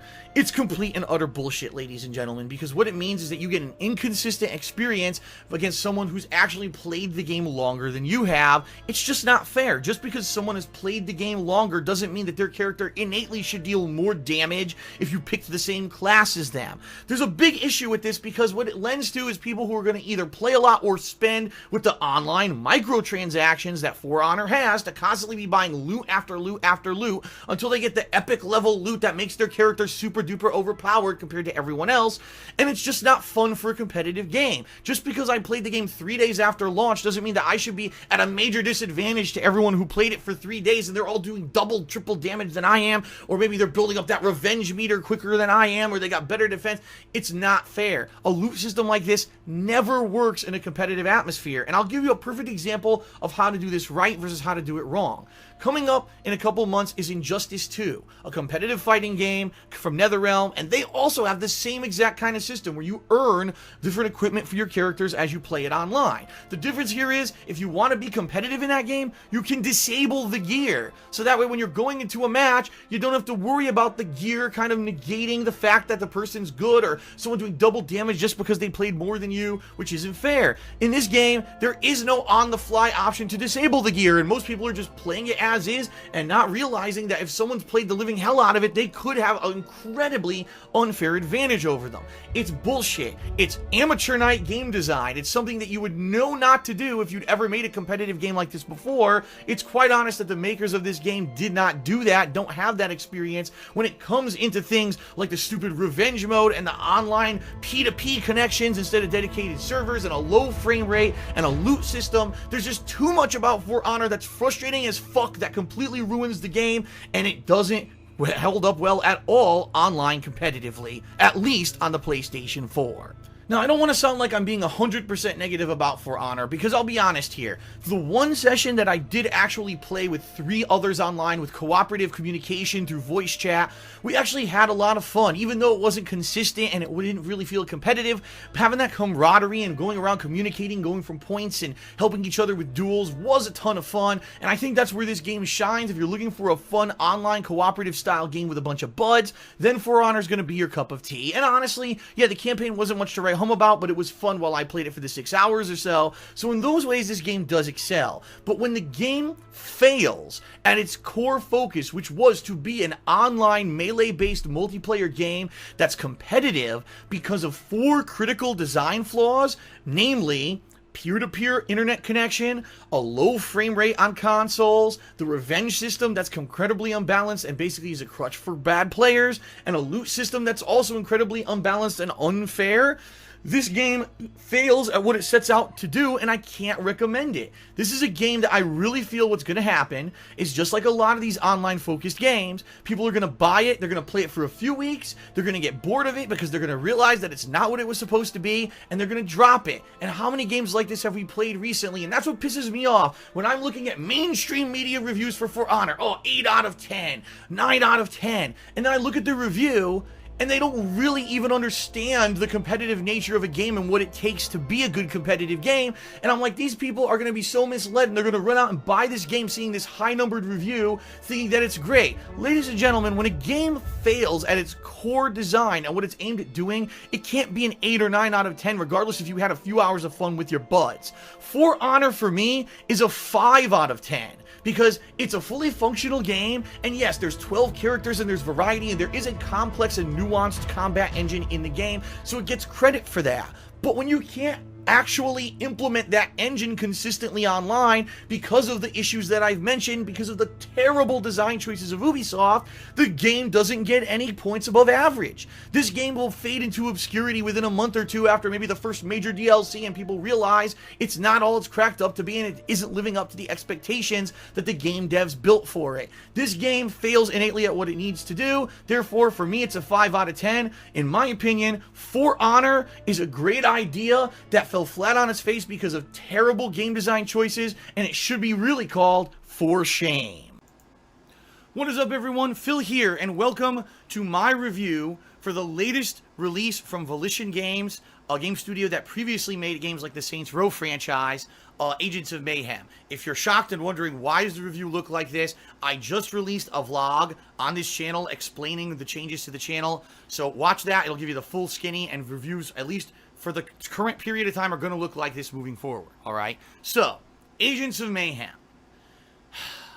I was actually excited for this release because I like Saints Row 2, 3, and 4. These are all games that I played on my YouTube gaming channels over the years. People loved the playthroughs because it had this adult-oriented, kind of silly, off-the-wall, crazy, zany, sometimes sexual humor and or extreme violence to the point of being cartoony. It had colorful characters, great writing, you know, a lot of jokes, but also some pretty fun and solid gameplay. You know, Saints Row 2, a more realistic kind of third-person gang-based shooter. Saints Row 3, taking the series more into the zany territory. And then Saints Row 4 going completely over the top, having superpowers and all kinds of crazy stuff going on. But it made a logical ending point for the series because where could you go from there once you go that extreme, right? And so when Agents of Mayhem was announced, and they said, oh, it may have some ties to Saints Row, but it won't officially be like Saints Row 5, but you'll see some of the same kind of humor and gameplay mechanics in it. I was like, I'm all for it, man. I'm ready. I can't wait for this game to come out. All right, let me give you a comparison. Imagine a comedian. He's a really high-profile stand-up comedian. He's synonymous with greatness. Everyone knows his name. A Jerry Seinfeld, a Chris Rock, right? That kind of level of comedian. They're great. They're entertaining. They evolve over the years to do different stuff and become, evolve themselves into various forms of entertainment. And basically, they're an icon forever because of what they do, all right? Agents of Mayhem is like the far less talented younger brother who tries to follow the footsteps of their really iconic, successful sibling and fails miserably. Like, they'll get some hype behind them and people will, maybe pay to see them do stand-up because it is a relative of someone who's known for being like a well-known comedian or whatever, but they're nowhere near as funny. You could tell they're trying, but they're not really trying hard enough and they miss the mark. That's really what Agents of Mayhem feels like. It feels like a knockoff or a bad bootleg of the Saints Row franchise for various reasons, all right? First of all, Agents of Mayhem's combat and primary gameplay is actually more similar to Saints Row 4 than other iterations of the series. What you do is you're going to be running around an open world city. You're going to be doing tons of third-person shooting, all right, just like you did in previous Saints Row games. That's kind of how it was. Some characters that you unlock in the game end up having more of a kind of free-flowing movement through the city than others. Some others are a little bit slower, but for the most part, you can run and dash, you can double or triple jump, and you can air dash throughout the entire city, and everyone can pretty much do the same thing. Some characters can grapple and climb buildings, some can't. And your goal in the game is to basically just do a bunch of preset missions where you're going to be fighting waves and waves of generic enemies, and sometimes there'll be a boss, sometimes there won't, sometimes there'll be some plot and cutscenes, sometimes there won't. But really what Agents of Mayhem is at its core is a grind. For the most part, all you're going to be doing is generic third-person shooting with a little bit of variation depending on which agent you're actually playing as, because they all have different weapons and loadouts that can make them play a little bit differently. But for the most part, your job is to kill 5 million generic enemies till you get to something unique like a boss fight, beat it, and then progress back to the next boring generic gameplay for the next 4 or 5 hours so you get to the next, epic boss fight. And that's sad because, Saints Row, especially 3 and 4, found a way to make the game varied and different and interesting, while Agents of Mayhem, after you've played the first hour or two, you've pretty much seen the massive extent of what you're going to see in the game, with the exception being if you unlock more agents who have different weapons, okay, you'll have a slight variation in the way your guns or whatever work, but for the most part, you've seen the entirety of the game after just an hour or two, and that's lame. Like, what's the point of continuing on in this game unless you're just looking for a time waster game that's going to kill tons of hours of gameplay? Then there's really no reason to ever play Agents of Mayhem. Now, a few differences between Agents of Mayhem and Saints Row. Number one, you're a team of 3. At all times, there's 3 agents that you are, and you could switch on the fly between them by pressing a directional pad direction. And they all have energy shields as well as health. Think kind of like Overwatch almost, right? They have both. And the shields will regenerate while the health will not. The health, you're going to have to run out and grab health power-ups and stuff throughout the world as you kill these generic enemies and whatnot. This game is overly complicated. And what I mean by that is as you play the game, you're going to get tons of loot and equipment and things that are going to fall off of enemies. And you're going to have a home base. When you go there, you can go to different areas, much like an RPG, where you can craft additional items and weapons for your characters that give them ability boosts or accentuations and stuff like that. You can buy upgrades that will give you passive boosts. So for example, every certain amount of hours you'll gain a certain amount of money, right? Stuff like that. Every certain amount of hours, or you'll get increased amount of loot while you're out in the field fighting enemies. Stuff like that. Done in RPGs all the time. Why it's in Agents of Mayhem, I have no idea. It just seems like this game is such a hybrid of trying to be Saints Row, but also like an RPG style shooter, but like it has identity crisis. It doesn't really want to know what it is. It's just kind of really odd. For me, the biggest negative about the game isn't the fact that it's boring and grinding and repetitive. It's that it really does lack the quality of humor that the Saints Row games are synonymous for. When you play Saints Row 2, 3, or 4, I've found myself laughing out loud constantly at the writing, the jokes, the humor. Not every joke hit it big, but for the most part, the irreverent humor and the adult comedy made me laugh and kept me engaged. I wanted to keep playing the game. Even if maybe I was on a tough or repetitive or boring mission, the humor kept me hooked. in Agents of Mayhem, it's like I said, it's like the less talented younger brother comedian tried to write jokes for this game and failed absolutely miserably. It's not funny. Very rarely did I ever find anything that was said or done in the game as entertaining or funny. The villains that you're facing are supposed to be like super villains because you're supposed to be like a super team of agents that are taking out super villains. They're really crappy. Like, there's one guy supposed to be like a knockoff of like a Justin Bieber pop star, and the only time he ever does anything funny is during his boss fight. You'll disable the auto-tune, and all of a sudden you hear him sing without the auto-tune, and he's terrible. He's off-pitch, he's, garbage. But outside of that, I don't think I ever laughed once in the entirety of the video game. In fact, some of the stuff in the game is a blatant ripoff of other comedy series I've seen. Like, for example, one of the big bosses is in love with an AI Asian girl who's a pop star, and basically it's a running joke. Oh, he can't get with a real girl, so there's an AI that he's in love with, right? This is directly copied from the TV show Archer, where there's a doctor who invents a Japanese girl AI. He's in love with her, and later on he turns her into like a cyborg who he has sex with, and that's exactly what happens in this game. I'm not even kidding. That's what happens. So, like, what a fucking knockoff. Like, nothing in this game is funny or original at all. It just seems like they lost their sense of humor. I don't know if it's the exact same people at Volition Studios or Volition Games who worked on the previous Saints Row games and this one, but I can tell you, all that stuff that used to be funny and entertaining in the previous Saints Row games is not present in Agents of Mayhem at all, okay? It's pretty bad. Now, you may say, well, wait a minute. The game's made by the same people who made Saints Row. Are there any ties to Saints Row in it? Well, there are, but they're completely inexplicable, and they don't make any sense. So, for example, the symbol of the Agents of Mayhem is the Saints symbol, right? The symbol, the gang insignia for the Saints from the Saints Row series is their symbol. Why? It's never explained. And there's actually characters, agents that you can recruit in the game. They are optional. You don't need to recruit them. But there's two of them that actually are Saints Row characters. The characters Pierce and Oleg from the Saints Row franchise are actually present in the game, but for whatever reason, they're not referenced by their original names, even though you look at them and they look to a T the same as they did in the Saints Row games.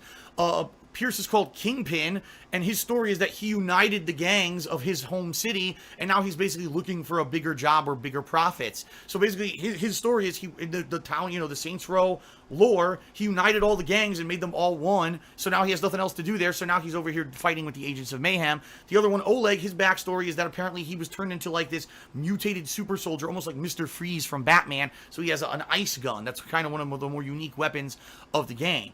But again, they're called different things. They're not called the same names as they were in Saints Row, and it's almost like, even though they want to have ties to Saints Row, they wanted to disassociate Agents of Mayhem from it, so no one makes the mistake, and that way if the game's not good and people don't like it, they won't say that Saints Row sucks. In fact, there are strong rumors that Agents of Mayhem was actually supposed to be Saints Row 5 and was being developed, being called Saints Row 5, until halfway through development, they decided to make some changes, and then they said, well, let's disassociate it. So that would be why it seems like there may be some actual close similarities and even recurring characters, even though it's not an official Saints Row game. And thank God they did that, because if they had to call this Saints Row, it would have brought the whole franchise down. What a poorly made and just kind of shitty game this is. And what do I mean by that? I mean, even for the fact that the game's a grind fest or whatever, and the game really, the graphics are kind of cartoony. They're on par with, say, Saints Row 4. Of course, now they're on PS4, so slightly better. They're not bad, but at the same time, it's nothing like, oh my god, groundbreaking detail or whatever. The graphics chug along at a very low frame rate for most of the game. I mean, 30 frames per second when nothing's going on, and then as soon as you get into heavy combat, it could dip into the teens. And I'm not exaggerating there. There are many times during giant battles where I really couldn't keep track of what on earth was going on because the frame rate dipped so badly. So I would just spray everywhere, spraying and praying, hoping that things would die, and spam my abilities on my bumper buttons just to hope that everything dies and I don't die, because I couldn't control what was going on anymore. And that's sad. That's really sad that a game like this, that really didn't originate or do anything too interesting, couldn't even get a solid graphical performance on consoles. And I've actually heard it's the same on PC, that the PC has the same issues. So, what the heck, man? So you may say to yourself, alright, so it's a generic third-person shooter, lots of grindy gameplay, every once in a while, you'll have a boss fight or whatever. It's an open world. Yes, there are optional missions you can do in this open world, and there's actually optional missions to recruit extra agents who are all unique and have different backstories and weapons, although for the most part, they almost all play the same.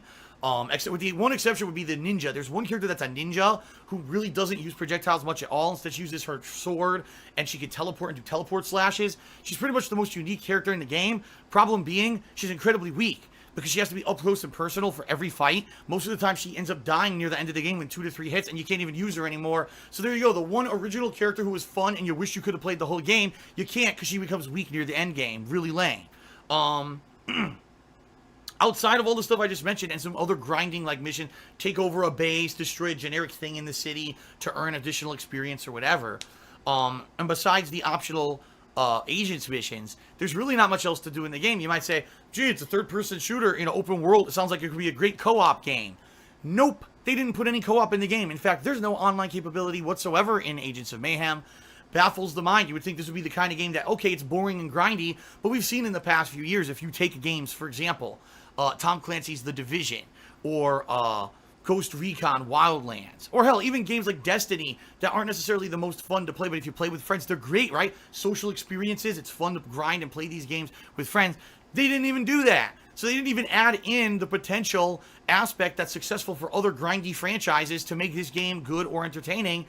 I have no idea what happened with Agents of Mayhem. It's almost like they had an idea to change Saints Row and make it different because they thought they had gone as far as they could with the old formula, and then they somewhere lost their way in the middle. Like, it almost seems like to me they were making an adult-oriented game, and then once they started making it, they changed their mind. Because the thing is, like I said, the humor doesn't hit the levels of raunchiness or fun that used to be in previous Saints Row games. And the cast of agents are a multicultural team. I'm not even kidding you. All different races, creeds. There's tons of women, which is fine. But doesn't it seem kind of like someone came in, the diversity coach or the SJW guy or gal came in and said, this game needs more diversity and less of the male-oriented humor that's made Saints Row funny. Let's make it a more diverse game. And they made a game that was just blah, it's boring, and it lost its identity of being unique and funny because they went far too safe and PC with it. So Agents of Mayhem is incredibly disappointing, loses all the humor and the uniqueness of the Saints Row franchise, goes in a incredibly kind of more PC SJW angle, and honestly, it's just not a very good game. Now, here's the thing. It's not a bad game. It functions, it has tons of gameplay, and, you know, it's not like the game is so bad it's broken and you can't play it or anything like that. But you're going to find yourself hard-pressed to have fun with this game, especially because there's no fucking co-op. I can't believe they didn't put co-op in a game like this. It's a game that seems like it's designed for it, and they didn't put it in there. I mean, it's asinine. It's just so insane that they didn't. And so when I look at the game, I see the positives versus the negatives, right? And I got to give Agents of Mayhem on a scale of 1 to 10, a 5. It's perfectly blah in the middle. It's not good and it's not bad. It's just there. It exists. It's boring. It's functional. But it's not fun. And because of that, I mean, I can't give it a horrendous score because it certainly doesn't have tons of technical issues besides the frame rate every once in a while. It works, and there is tons of gameplay there, and there's a lot of agents to unlock. But I just can't convince. I couldn't convince a single person to buy this game. You could completely skip it. You've missed absolutely nothing. It's not mainstream with Saints Row, so you're missing nothing. You know what I mean? Like, you're not wasting any. You're wasting your time playing it, honestly. Even a weekend rental, you will get absolutely nothing out of playing this game. You could completely skip it and never touch it, and you've missed absolutely nothing. So, for me, Agents of Mayhem, incredibly disappointing. I thought, oh, a new IP from this game studio that's tried and true that we know is good, and it falls flat on its freaking face. It's not good at all. It's just very disappointing. All right? So that's it for my review of Agents of Mayhem, everyone. I hope that you liked it. If you did, please check the video description. There's going to be tons of links in there for fun stuff like my Teespring store, my Patreon, and other ways that you can help support my effort to keep making videos on YouTube. In addition, please consider giving the video a like and or subbing to KOGaming. You're going to see reviews in this style coming out now in the future. So there you go. All right? Thank you, everyone, for watching. I hope you liked the review, and I'll see you next time for another one of my game reviews here on KOGaming. Peace out. What is going on, everyone? Phil here, and welcome to KOGaming for my review of Outlast 2, the direct sequel to the survival horror breakout hit from a few years back.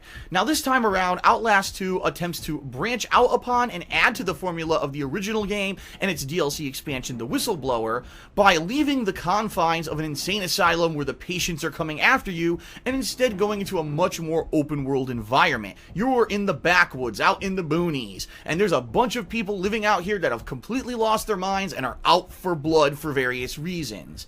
This game has a bunch of things that are very similar to the original, but also has some things that they've changed up. In my opinion, in a lot of cases, it seems like the things that they tried to improve upon may not have come across as improved as they may have hoped, and in a lot of cases, it actually led to more frustration than anything else. This game is still a pretty solid survival horror outing, but there's a few reasons why I feel it may not live up to the potential of the original, so let's talk about Outlast 2.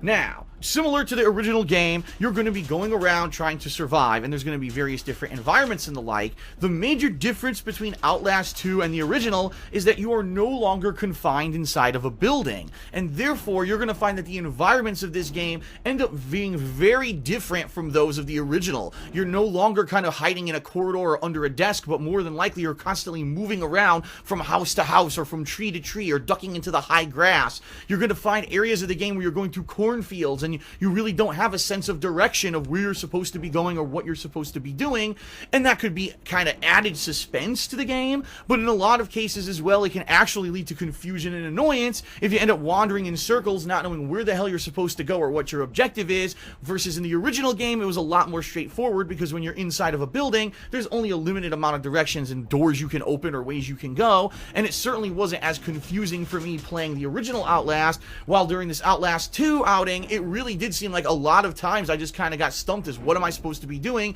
and then randomly I would bumble upon what I was supposed to be doing in the first place after wasting several minutes just trying other options. So definitely the open world formula has a different feel to it, but it doesn't always necessarily work. I'll give you a perfect example here of why I feel that it didn't work very well. There's one situation where you're in a part of town where there's this crazy giant woman trying to kill you. If you run into her, she can kill you instantly, or maybe she'll get one or two hits in before you die. The bottom line is you need to stay away from her because she can kill you really quickly. Well, I was running from her and I just happened to run in this certain direction. I ended up wandering into this back area where she didn't follow me that contained this slaughterhouse kind of deal. While in the slaughterhouse, I solved a quick puzzle and was able to get this little hook. And now I was like, okay, that's great, but now what do I do with this hook and where do I go?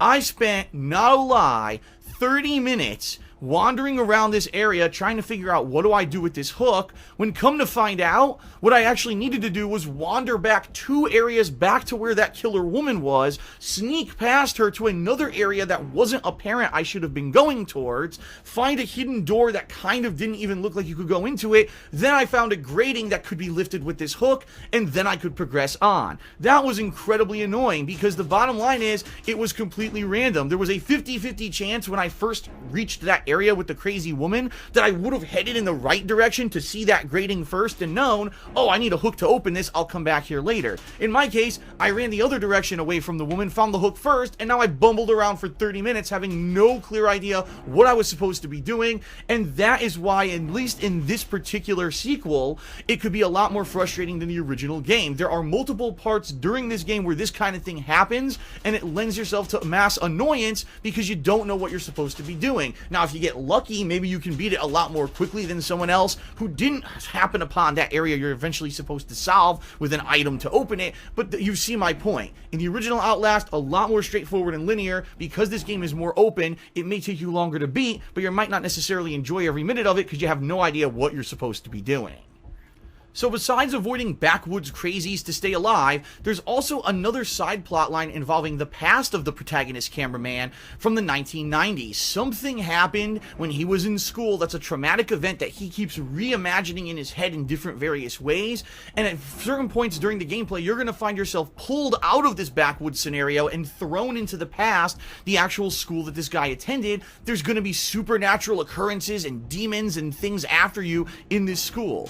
This is very much similar to the original game because, again, you're now confined inside of a building rather than running out in an open area, and it does have a very major throwback feel to the original game. I really like this, and the cool thing about the game is that it will transition seamlessly between these flashbacks back to the present and then back to the flashbacks again at a later time, so it adds to the suspense of the game. You never know when you're going to get pulled from one to the other, and there's always this ongoing underlying mystery of what actually happened in the past, which, by the way, does actually get explained by the end of the game, which is a good thing. So I've mentioned a lot of things about Outlast so far, but one thing I really haven't mentioned outside of the more open world environments is what has actually changed in the main gameplay of the game. Honestly, my main answer here for you is nothing. It really does feel like the original game mechanics from the original game just put into a new environment and a new plot line. Now, there is one new game mechanic that should be called out. This mechanic is using a microphone in your camcorder to hear how close enemies are. Primarily, this is used when you're wandering through the cornfields because you can't actually see the enemies because the corn is too tall and you can't really see them moving around, so you use this to stay out of their range of detection and get through the cornfield. But outside of that, I never really found a time during the entirety of this game when you needed it. So it's one new gameplay mechanic that's only used for maybe 10 minutes total in the entire game. It really doesn't amount to much at all. For the most part, Outlast 2 does feel exactly like the gameplay of Outlast 1, except that you do have to look a little bit more around your environment to find stuff because it's not as linear as the original, and that's really it. Now, Outlast 2 can be beaten within 4 to 5 hours if you choose to kind of ignore the plot line of the game and just try to survive and get through it as quickly as possible. It's not a very long game, which is probably why right now, even though it's a new release, it's being sold at a discounted $30 United States denomination rather than a full $60 like most full AAA games, probably because they knew with such a short game they wouldn't be able to charge a full price tag without massive backlash. But if you actually take your time wandering through the game and looking for all the pieces of lore, yes, that's right, like all other survival horror games, this game follows the cookie cutter formula that you have to find a million different pages that have been torn out of various different textbooks, Bibles, and journals and thrown about the game to try to read up and understand its plot. Then this game will probably clock in anywhere from, say, 6 to 7 hours. In fact, my playthrough ended just under a 7-hour run, and I did actually try to actively look for most of these pages that I could find, so there you have it. Now, you'll also be recording certain situations and things that happen with your video camera, and when you play them back, you'll be able to hear a little bit more of the lore of what's going on in the game. But for the most part, all of the lore is going to be contained in these journal pages that you have to read. Herein lies one of my major gripes with Outlast 2. In the original game, most of the lore in these pages had to do with the patients of the asylum. You learned about different experiments that were going on with the patients and different kinds of things that were maybe top secret or not even supposed to be known by the public that there was going on that led to everyone going insane and the whole asylum going apeshit.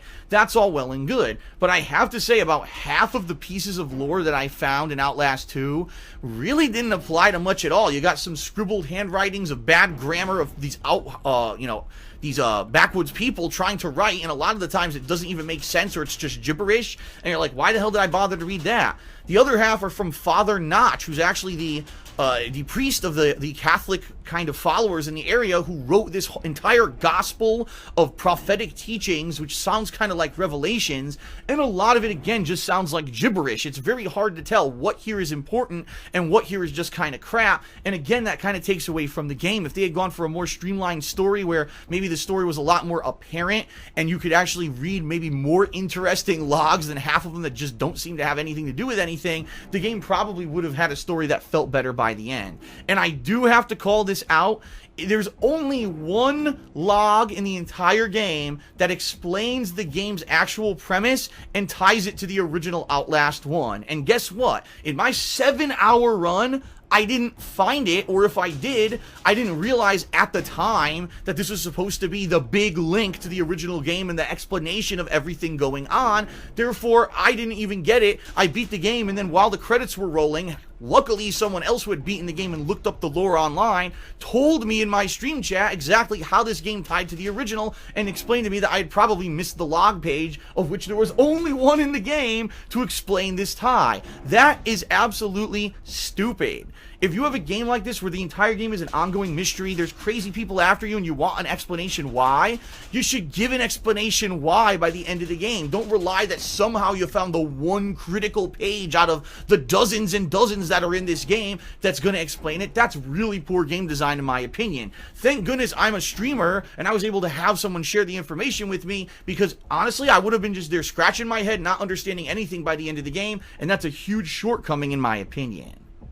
Ultimately, Outlast 2 is not a bad game, but there certainly are some things that could be viewed as shortcomings in comparison to the original that make you feel like maybe it didn't live up to its potential. The open world environments are nice, but as soon as you wander into an area where you realize you have no idea where to go and you end up spending excessive amounts of time wandering around, maybe just because you had bad luck and didn't happen upon the right direction the first time around, you're going to get incredibly frustrated. Looking around for all of these story logs, coming to find out that half of them aren't important, and by the end of the game you may not even understand what happened in it, is incredibly frustrating. The incredible lack of new additions to the game, only having one new mechanic in your camera with the microphone that's only used in very limited amounts of places, leads to the game kind of feeling like a rehash of the original.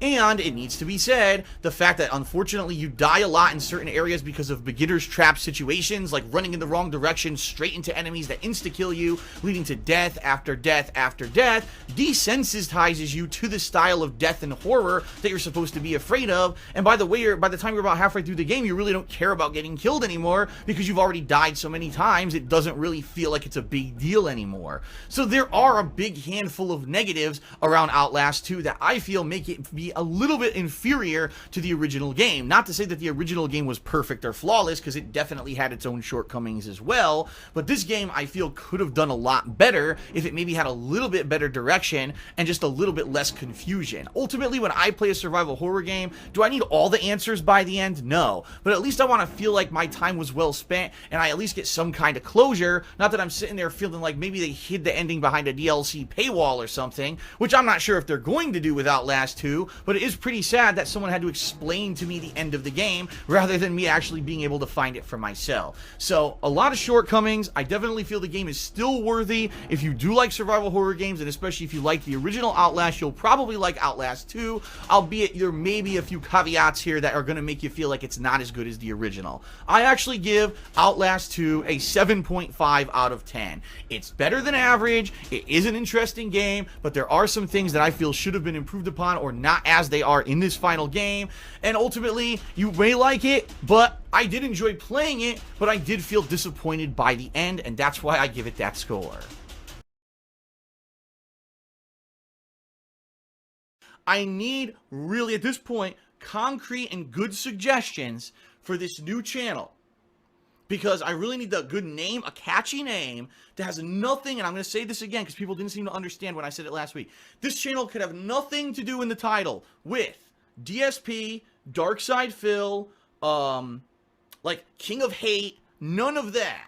I want it to be something different, something branded completely differently. So that way, just immediately at the name, you don't know, obviously, that has anything to do with me. When people type in the name of this channel, they're not going to get 5 million slanderous videos from people from over the years with all these videos about nasty shit about me that has nothing to fucking do with me or my video content. I want it to be a fresh start. Okay, and some people have said, well, Phil, you realize that those people who are nasty to you were going to follow. No shit. I mean, of course they are. But just getting a fresh start in the YouTube search engine is a huge, better, positive start than what I have now with DSP Gaming.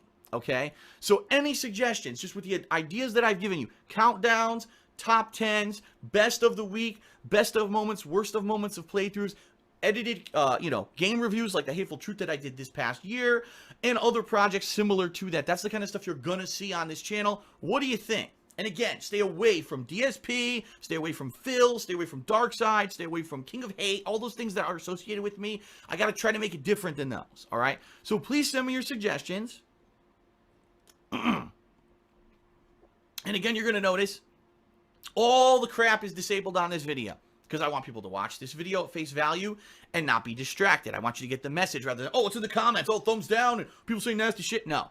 And that's why it's all disabled. Send me an email, darksidephil@hotmail.com. Tweet me at They Call Me DSP. There's many public ways that you can do. Post it up on my forums, thekingofhate.com, anywhere. Give me your suggestions for this new channel, because I need to make it and name it very shortly, okay?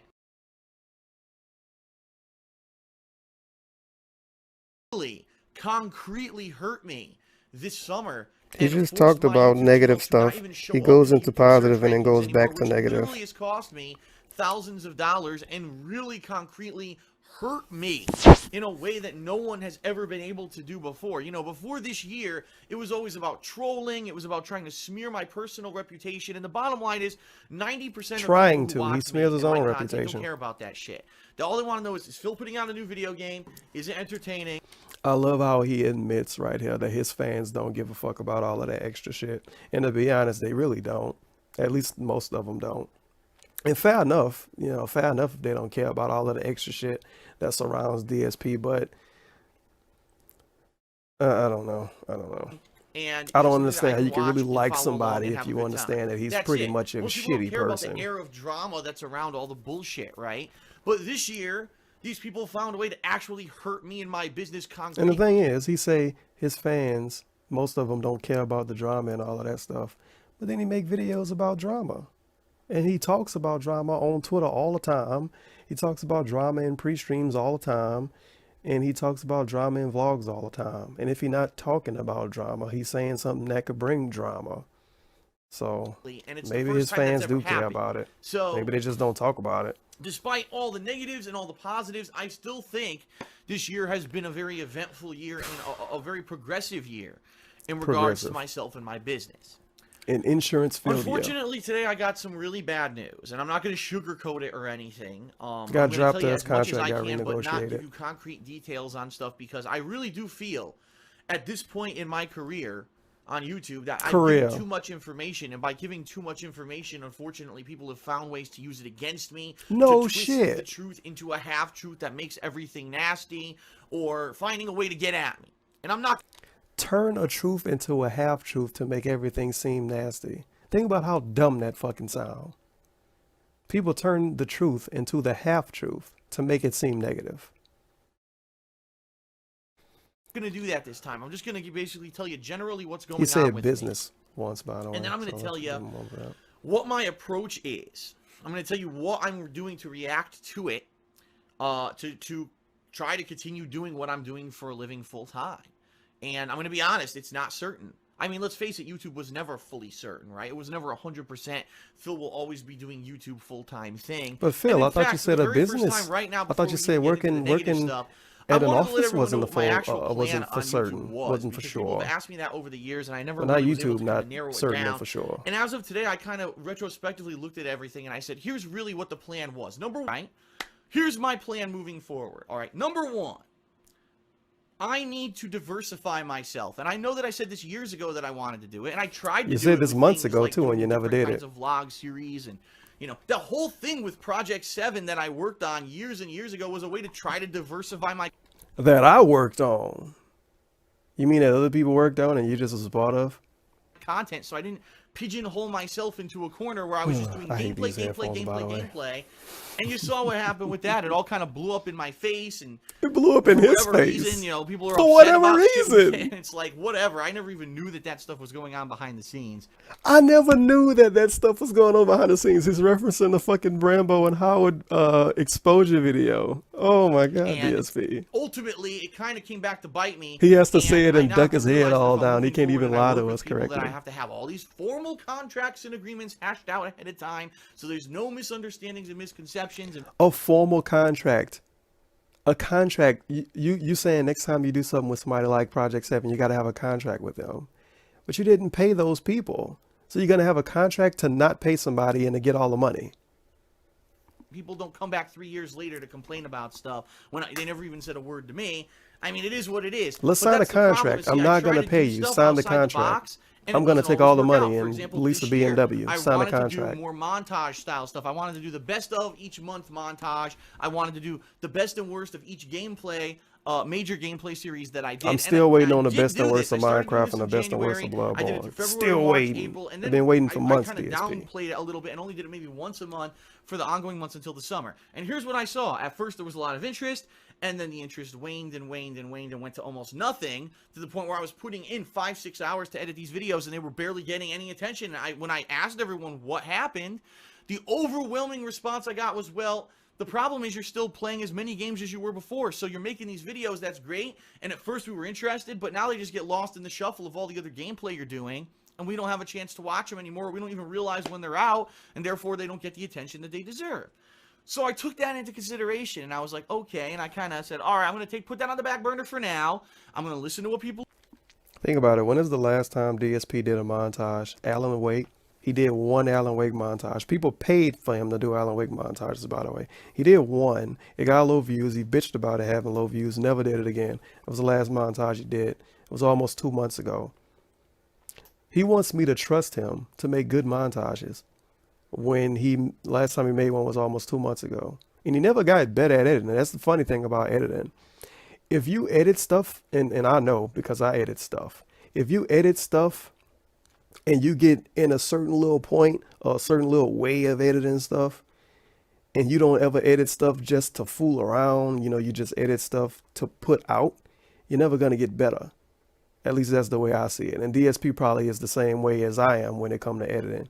You edit stuff to put out, but you don't edit stuff to put out and actually make it better.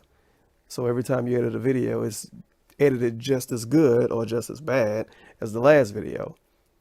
And I'm sure he edits his videos the same way. If you watch all of his montages, they pretty much all kind of the same. The only thing that changes is like the font, the transitions a little different. His reviews look a little better because he got a face cam for it now, because you need a face cam for a review. Fair enough, it's YouTube, people like face cam. But he never really got better at editing. He just kind of hit a little spot with it and he kind of stayed there. And it's the same way with a lot of people. It's the same way with people when it comes to Photoshop, when it comes to editing, when it comes to mastering music, when it comes to producing music. It's the same way. People get to a certain little spot and they feel like they're good at it, or they feel like it's good enough, and then they keep doing it that way. But DSP editing style and his videos, his edited videos, are not good enough to try to make a business off of. It's not good enough to try to put out and that's going to be your source of income. It's just not. I understand if he was just some part-time YouTuber, or he was just fooling around. Fair enough, but you trying to make a living out of this? You can't have those bland high school student quality edited videos. At the same time this year, the overwhelming and overabundant feedback that I actually got from the public was, we want to hear Phil talk about other stuff. You don't know how many people contacted me and said, Phil, we're actually disappointed that when you do your podcast, you only do it like once a month, maybe twice a month. We love to hear you just sit and talk, whether it's about gaming or gameplay, whether it's about world events, world news, personal things in the past in your life, whatever it is. Like we like you as a personality, and we want to hear you talk about more subjects. And I was like, okay, I kind of understand that. And listen, there's a bunch of YouTubers that do that and that are well known. There's YouTubers right now that are well known for gaming on YouTube that barely game. All they do is they talk about every popular news story when it comes to gaming. They talk about this thing with Konami. They talk about this new release and their thoughts. I don't know who we're talking about. And stuff like that. And I never thought of myself like that. I don't watch a lot of YouTubers, but I watch more than him, and I don't know who the fuck you're talking about. A talking head, a pundit, someone who's an authority on something who you'd want to hear my thoughts about stuff like that. But the overwhelming kind of feedback I've gotten, I guess I'm a talking talking head for DSP. Like, there is a group of people, maybe it's not the that's a good way to look at it, right? People, but there is a group of people who want to hear me talk about stuff, and it might not always be gaming. All right? And I look at a channel like the King of Hate Vlogs, where I've had it now for 2 years. Be honest. Would you really want to hear DSP talk about world events? DSP gaming basically is not going to change in so much as you're going to see the same stuff, raw, unedited gameplay on DSP Gaming. So for all of you who have liked DSP Gaming, have been subbed to DSP Gaming, have been following me along since day one, and you want to see those raw playthroughs continue, thumbs up, it's going to continue. It's going to be in a slightly diminished capacity, which I'm going to explain in a moment, but it is still going to continue, okay? So that's DSP Gaming. It's going to remain relatively untouched. The King of Hate Vlogs is going to change and evolve. And what I mean by that is the King of Hate Vlogs is now going to basically become my talking head channel. That's going to be the channel where if you want to get my... The King of Hate Vlogs is going to be his talking head channel. him doing the thing that he said he didn't want to do, him doing the thing he shat on people for doing for years. Yes, DSP. This is the equivalent of me starting a Patreon. And even then, I never really shat on him for having a Patreon. I shat on him for how he ran a Patreon. But DSP has shat on people for doing things in general. And then later on follows up to do those same things.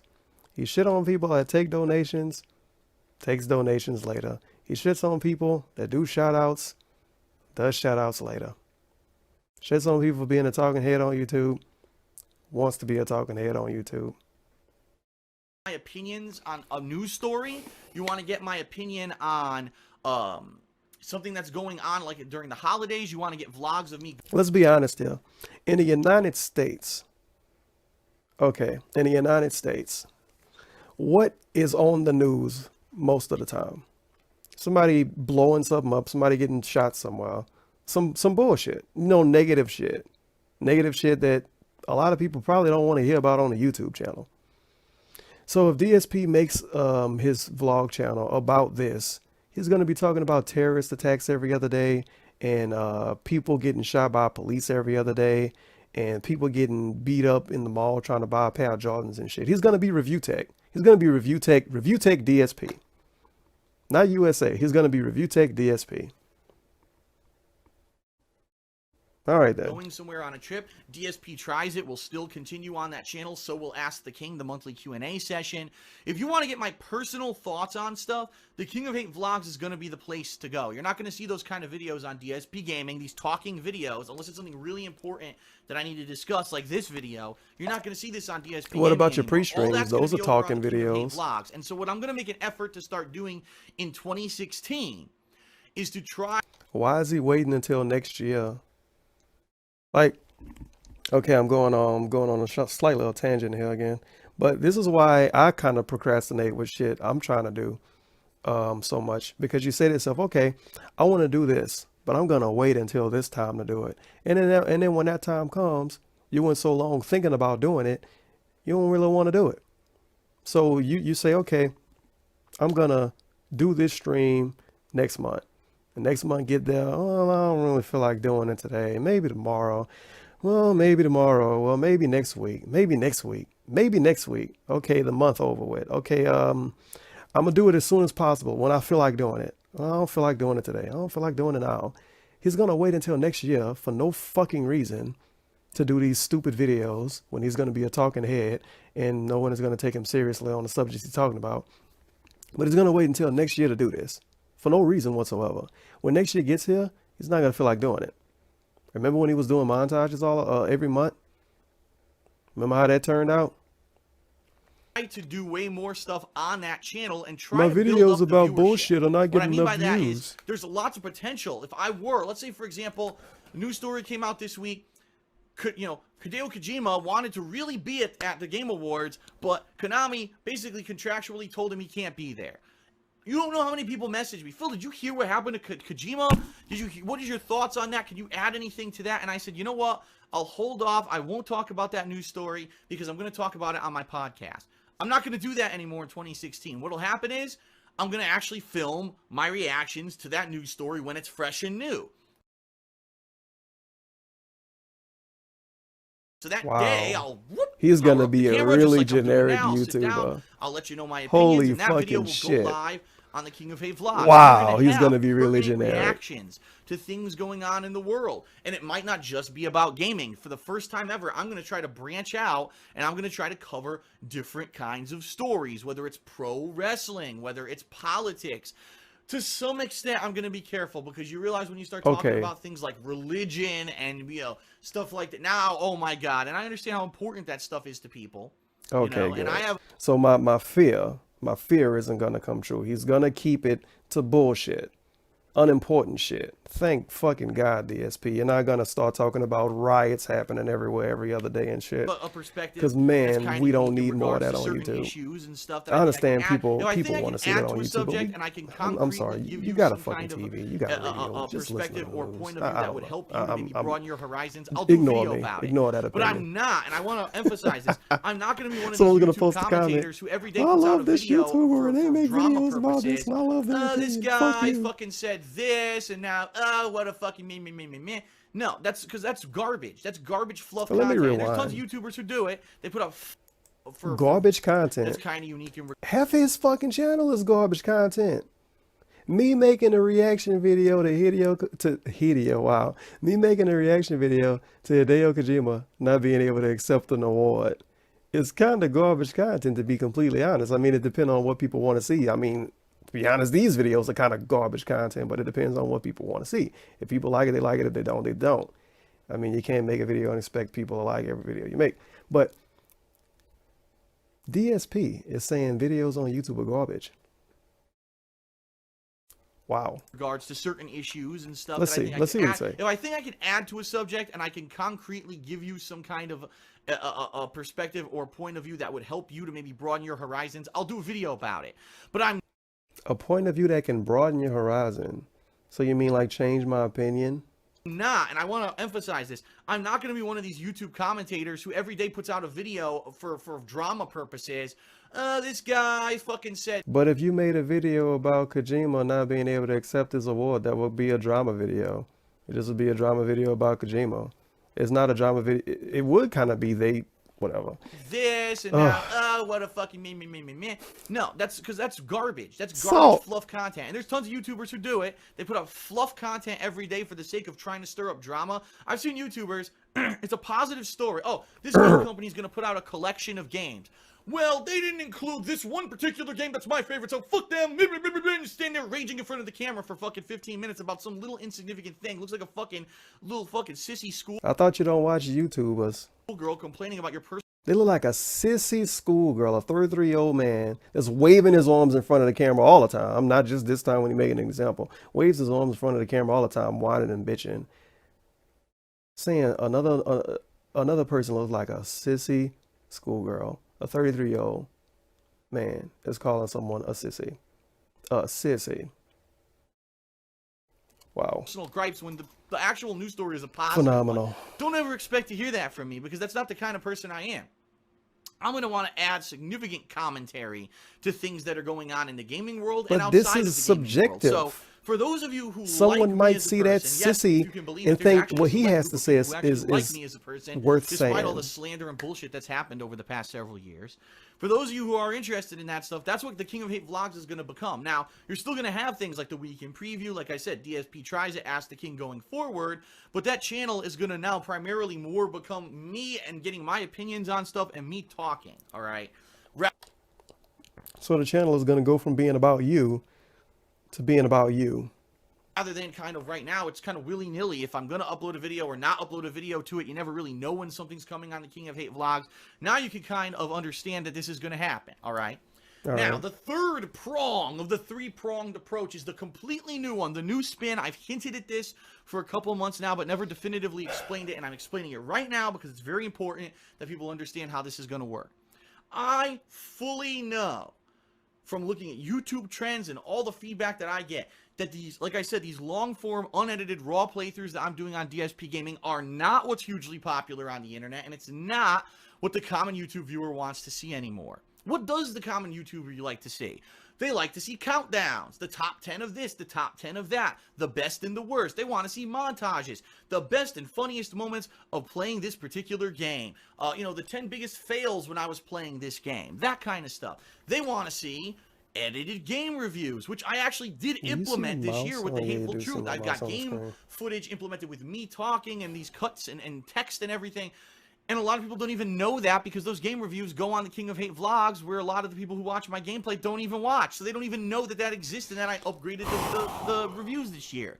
So that kind of stuff is going to go on this new channel that's going to primarily focus on edited content, on abridged versions of playthroughs, on countdowns, things like that. So Wow, I DSP, realize that there's this is other some great YouTubers that do it. information. I Shit, I think that the already reason that know. my channel would be a little bit more unique is because I play a lot of fucking games. Unlike a lot of YouTubers who do that kind of stuff, I have the unique perspective that I do a full playthrough, so I can draw upon the 40 hours of gameplay, of me playing a particular game to pull those snippets of examples of things I want to talk about in a review or a best of montage to do a good job and do a really complex kind of edited deal. The same kind of video that I was putting out on DSP So Gaming earlier let me this get year. this Remember, I straight. did the best and worst His review is going to be better because he beat the game.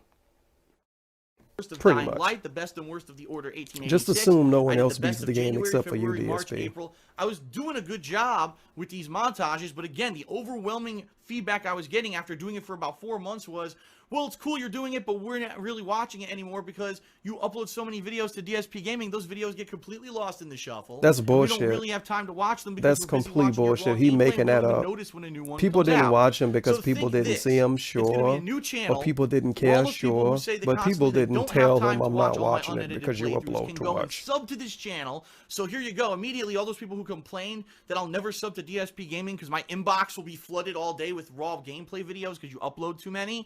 Now you can go to this new destination channel. Okay, I already found a hole in that argument. People said they won't sub to DSP. People didn't sub to DSP. People still don't sub to DSP because he upload too much. But guess what? Those people still want to see full playthroughs, which is why they watch DSP. They're not going to sub to a freaking montage channel because they don't want to see montages. They want to see full playthroughs. They just want to see full playthroughs, but they don't want to see 25 parts uploaded a day of 2 different playthroughs every day. They don't want to open their YouTube channel and, well, I want to catch up on DSP playing Fallout. Okay, part 125. Okay, I was on part 125. All right. Let me go, okay, I'm on part 125. Okay, he finished part 170. Okay, each video is about 20 minutes long. All right. So let me watch part 125 through part 140 tonight.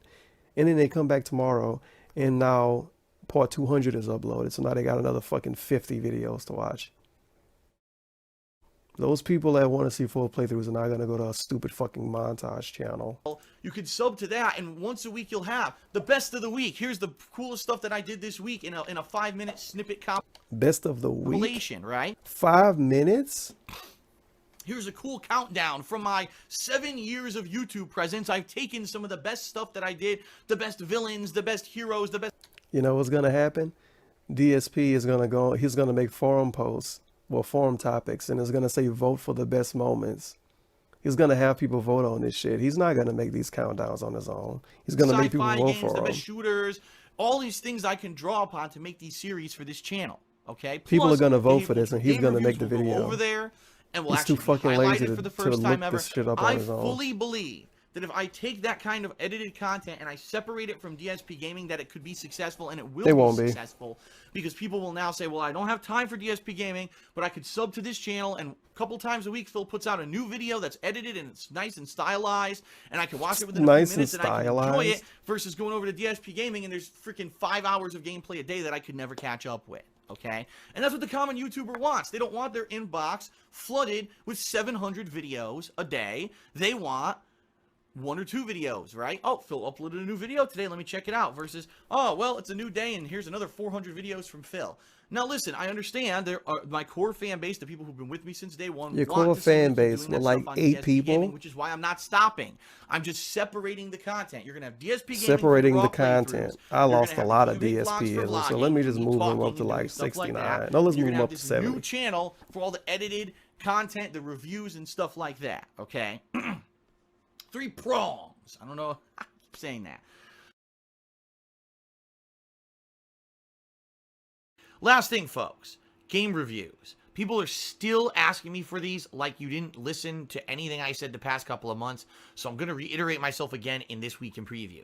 Game reviews at this point are like on hiatus, a no-go, and not a priority for me. If I have time to do them, like if I have a day where, oh, there's extra time, let me just sit down and do a 20-minute game review on a game I played recently of me just talking to the camera, I'll do them. The bottom line, folks, is that the game reviews are not making me any kind of money. There's not massive demand for them, okay? The people who are asking me are just people who aren't listening to the fact that I've explained to everyone. At this point, I'm becoming a primarily game-focused streamer. Yes, every once in a while there will still be edited videos like my year-end series. I'm still planning on doing those, but my focus is streaming. Streaming is what's making my money. Streaming is what's allowing me to continue to do this as a job. Yes, I'm uploading those videos to DSP Gaming afterward, but those videos are just basically an archive of the streams. I'm a streamer now, guys. You just gotta kind of accept this. Yes, I am still on YouTube, but it's more my archive stuff. I am a streamer now. Twitch is the future for people like me. YouTube is too ridiculous with content ID matches, not giving it full advertisement revenue and stuff like that, and low advertisement revenue in general, and demonetizing videos where if I do edited game reviews, they will be demonetized. KOGaming has been blacklisted. I cannot even upload another video to that channel without it being instantly demonetized, so there's no reason for me to make those videos anymore. If you want my honest thoughts on a game, watch me play the game. I mean, it's a no-brainer. Watch the fucking game playthrough, and you'll know my thoughts on the game. Or, typically in the last video of a game playthrough, especially if the credits are running, I'll give a generalized idea of what I thought about the game. If you really want that, that's what you should be watching. You shouldn't be hounding me and asking me where are game reviews when I've already explained 3 months in a row now. YouTube won't allow me to do my game reviews anymore. They demonetized everything on KOGaming. And honestly, I'm so busy with the streams, and the streams are what's making me money and allowing me to do this. I'm going to keep streaming. If I have the option to do an entertaining and fun gameplay stream where people are going to come out and be entertained, and they're going to be doing things like cheering, subbing, and tipping, and it's going to allow me to keep doing this, I'm going to do that over making a game review that's going to get 5,000 views and make me $1 because ad revenue is shit on YouTube and they demonetize all the fucking videos. I mean, it's a no-brainer. It's just what I have to do. And I'll be honest with everyone, be real honest, I love playing the games more than reviewing them. I do. I would rather sit here and play the game and enjoy it and interact with people on stream and have fun. And then maybe when the game's done, very briefly give my opinion, then sit here for 30 minutes and rant about a game. I know people like the rants and stuff, but blame YouTube. I'm not the person who changed. YouTube did. I would have kept doing things the way I had been doing them on KOGaming and everywhere. YouTube fucked up. YouTube lost their advertisers. YouTube demonetizes everyone's videos. It's YouTube's fault. Only YouTube employees are to blame for the downfall of YouTube. Not us content creators, YouTube itself. They're the fucking reason the whole website's falling apart and no one likes them anymore. So, nothing I can do, folks. I told you, Twitch is the future. Twitch loves me and my streams. Like I said, I've got a special event coming up this month where it looks like I'll be doing a special event with extensions with stream interactivity and people being able to like click on my stream and actually directly affect gameplay of games and stuff. There's some awesome stuff coming on Twitch. Twitch is the future for gaming. It's that simple, and that's all I have to say, folks. Twitch is the future. YouTube is the distant past. They've become too much of a bureaucratic, business-oriented bunch of butt-fucks who don't understand their culture. They don't even understand their viewer base. In fact, they ignore their viewer base who tell them directly what's wrong or what needs to change. They completely ignore them and do whatever they want. So let them go on their merry fucking way and run YouTube into the ground and into a flaming pit of hell, and let's all have fun on Twitch. And listen, I totally understand if you're someone who, for whatever reason, the Twitch streams, you can't watch them. Maybe you have a really bad internet, so you watch low-quality videos on YouTube, and that's how you watch. I get it. And trust me, I'm not going to stop uploading videos to YouTube until they stop me. So until they shut down fucking DSP Gaming or demonetize every fucking video that I put on YouTube, I'll still be uploading videos to YouTube because I understand that's where I got my roots. But guys, you got to understand that times change. YouTube has changed for the massive worse. It's their fault, not yours, not mine. It's theirs as a company. They don't know what the fuck they're doing, and it's the downfall of the company. I'm not going to spend time making these videos for YouTube when I could just have fun on stream and have a better time, and people have in general a better time, and it allows me to keep paying the bills and keep the lights on and let me do this daily. I got to do what works, folks.